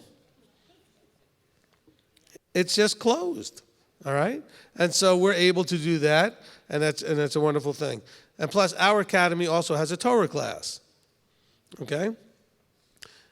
Of course, that means they all have to listen to me for a few minutes. Okay, Daniba, come on up. Well, there you go. I just have a quick comment concerning this subject because I just went through that whole thing, and that's why I'm here, half of the feast. But you got to be willing whenever you go and talk to your employer. You got to be flexible. Like last Monday, I needed the Monday off because it was a feast day, but I have a reporting deadline and all of that. But I say, you know what? I'm going to come in on Sunday, and instead of doing on Monday, do the work on Sunday. And it was, they were so shocked. And they did, appreciate it that, I didn't just want to come and tell them, oh, I cannot do that, and then that's it. But you got to be the one to really, show them that, no matter what, the job will be done. But you cannot do it on Yahweh's day, but you will do it on the day that Yahweh said that 6 days man is supposed to work, and 1 day, the Shabbat, you rest. So I find that by doing that, and Sunday I have the whole office to myself, and I got a lot of job done. Amen. So the employer, they were really happy because they've seen that, I've done more by them letting me observe the feast, but I sacrifice. So basically, you got to compromise as well. Amen. Thanks. Amen. All right. That reminded me of something I should have said, but I didn't say. Look, a lot of you that work in the 7-day-a-week type businesses, like the retail and those kind of things, tell the employer, I'll work all the days nobody wants to work. I'll work every Sunday. I'll work Christmas. I'll work Easter. I'll work all the days, New Year's, whatever it is. If you're open and people with the days they want to have off, I'll work all of them. And that always got me favor with businesses the few times that I've ever worked where there was this, an issue with that. When I worked in the health club industry, the assistant managers had to work on the weekends. And they rotated and stuff like that, Saturdays and Sundays. I just got the other guy, said, look, how about if I work every Sunday, you work every Saturday? He said, that sounds great. It's consistent. We can plan our lives. And so I just took Sundays, he took Saturdays, and it worked out awesome. And they knew I was going to leave it before sundown on Fridays, but you can always say to them, I will work later hours, I can come in on a Sunday. Be the one that says, I understand this is an inconvenience to you. I'm willing to be inconvenienced to make up for that in whatever ways possible. Just telling them that you want to work the days that they have trouble filling this, the slots with always helps. Because people are always fighting to have those days off. Hey, I'll work them. Whatever day that nobody wants, as long as it's not a holy day or a Sabbath, I'm happy. I'll come in. Okay, you can count on me. And so be willing to do that stuff. Very good point. All right. Rob? Okay, from Amy Pernack. Question, chapter 27. Why were the people to say amen after the curses and not after the blessings? I'm only laughing because I think it should be kind of obvious. We all would amen the blessings. What does amen mean? Amen doesn't mean I like it. Amen means I agree. Okay? So amen means I stand in agreement with what was just said. Because you didn't say it. Somebody else said it. So they're speaking, and you say, I'm going to stand your words as if they were my words. And so they had to say, it is agreed. You know, cursed is the one who does this, this, and this. And you say, I agree. Okay? Now, of course, everybody would agree. Blessed is those, oh yeah, yes, agree. Give me everything. So that's never been a problem. But Yah wanted to know that you agreed that you know if you do this, you're going to be cursed. Okay? Next question. From Diane Bloom, question about the meaning and or the significance of commandments and laws in Deuteronomy 28:15. Why are they called out as two different things? Because, look, there's actually, in a legal sense, we've got, even in our law system today, you've got laws, you've got statutes, you've got all kinds of different ways of wording areas of law. Well, the same thing you have in the Torah. You've got statutes, you've got laws, you've got mitzvot or commandments. There's different things. And he normally mentions things that we call right rulings. Okay? So the different categories of things that you can run into within the law. And so he almost always mentions at least two, sometimes three or more every time to make sure people know that this covers everything that I've said. Okay? They are different. Okay? The mitzvot are a little bit different than the chokim, are a little bit different than, the shoftim or the judgments. It's a little bit different. Everything's different on a certain way, but they're all part of the all-encompassing thing we call Torah. All right?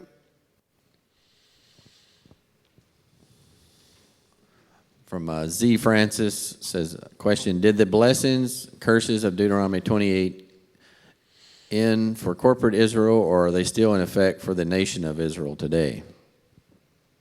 Yes and no. They're not in effect the way you would think of them, or we're still dealing with the ramifications of them already being implemented.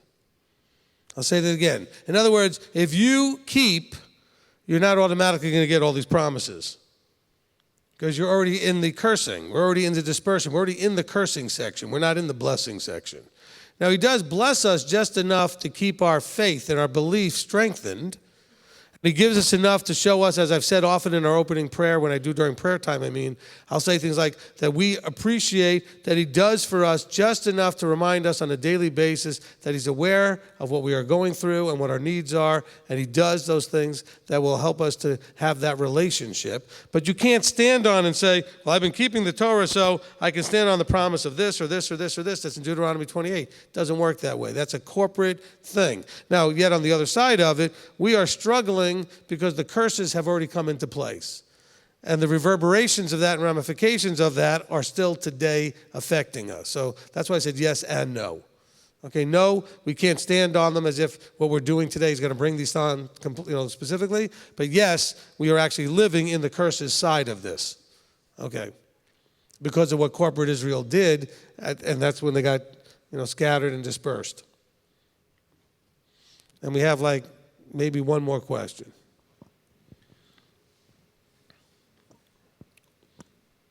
Okay. Laura Davis, can you explain Deuteronomy 24:16? That's actually on my list. Okay, verses number 14, 18. One seems to say we stand for our own sins. The other says that iniquity falls on the third and fourth generation. Please explain. Okay, now I know that 16 talks about we stand for our own stuff. Where's the third and fourth generation verse? I know there's lots of other verses. She was referring back to Numbers 14, 18. Okay. All right, so let's talk about what we're talking about here. Okay, first of all, in 24:16, which also matches up with Ezekiel 18 and places like that, where it makes you understand that you are responsible for you. Okay? Now, when it talks about this in Numbers, it says that Yah is patient and of great kindness, forgiving crookedness and transgression, but by no means leaving unpunished, visiting the crookedness of the fathers on the children to the third and fourth generation. In other words, now, We're comparing blessing and cursing, all right, compared to death. If your fathers sin, you may be suffering the ramifications of their decisions as part of the cursing. What it says here, that fathers are not put to death for what their children do, and children are not put to death for what their fathers do. Ezekiel 18 says that. Okay? You're responsible for you. So just see the difference has to do with curses or punishments being felt by other generations going from you down through generations versus the actual punishment of sin, death thing. Ezekiel had to explain this more clearly. He said, if your father was awesome and you're a sinner, you're going to die. If your father was a sinner and you do right, you're going to be fine. In other words, it's on you. But just because it's on you, that's talking about your individual reward status. Are you going to be getting death or life? Now, from the punishment point of view, if your fathers did really dumb things, you and some generations to go may still be suffering. Look, we're still suffering the dumb things our forefathers did many thousand years ago already. How about the lost 10 tribes? Anybody found them lately? They've been scattered for a long time. Assyria came, took them, that was it. Okay? Because of what those people did. But it doesn't mean individually people that would embrace the covenant, embrace that relationship, wouldn't individually have the hope of eternal life and not worry about having to be punished by death because of what their fathers did. Okay, next question. Actually, that's it. Is there anything urgent that you see on there? Okay. All right. I need someone to raise their hand, close this in prayer. Wait, did you have one, Jason? I see you up at the front. That's okay? All right. Hands up. All right, let's go to, let's see. Bring it to Greg. He's right there nearby.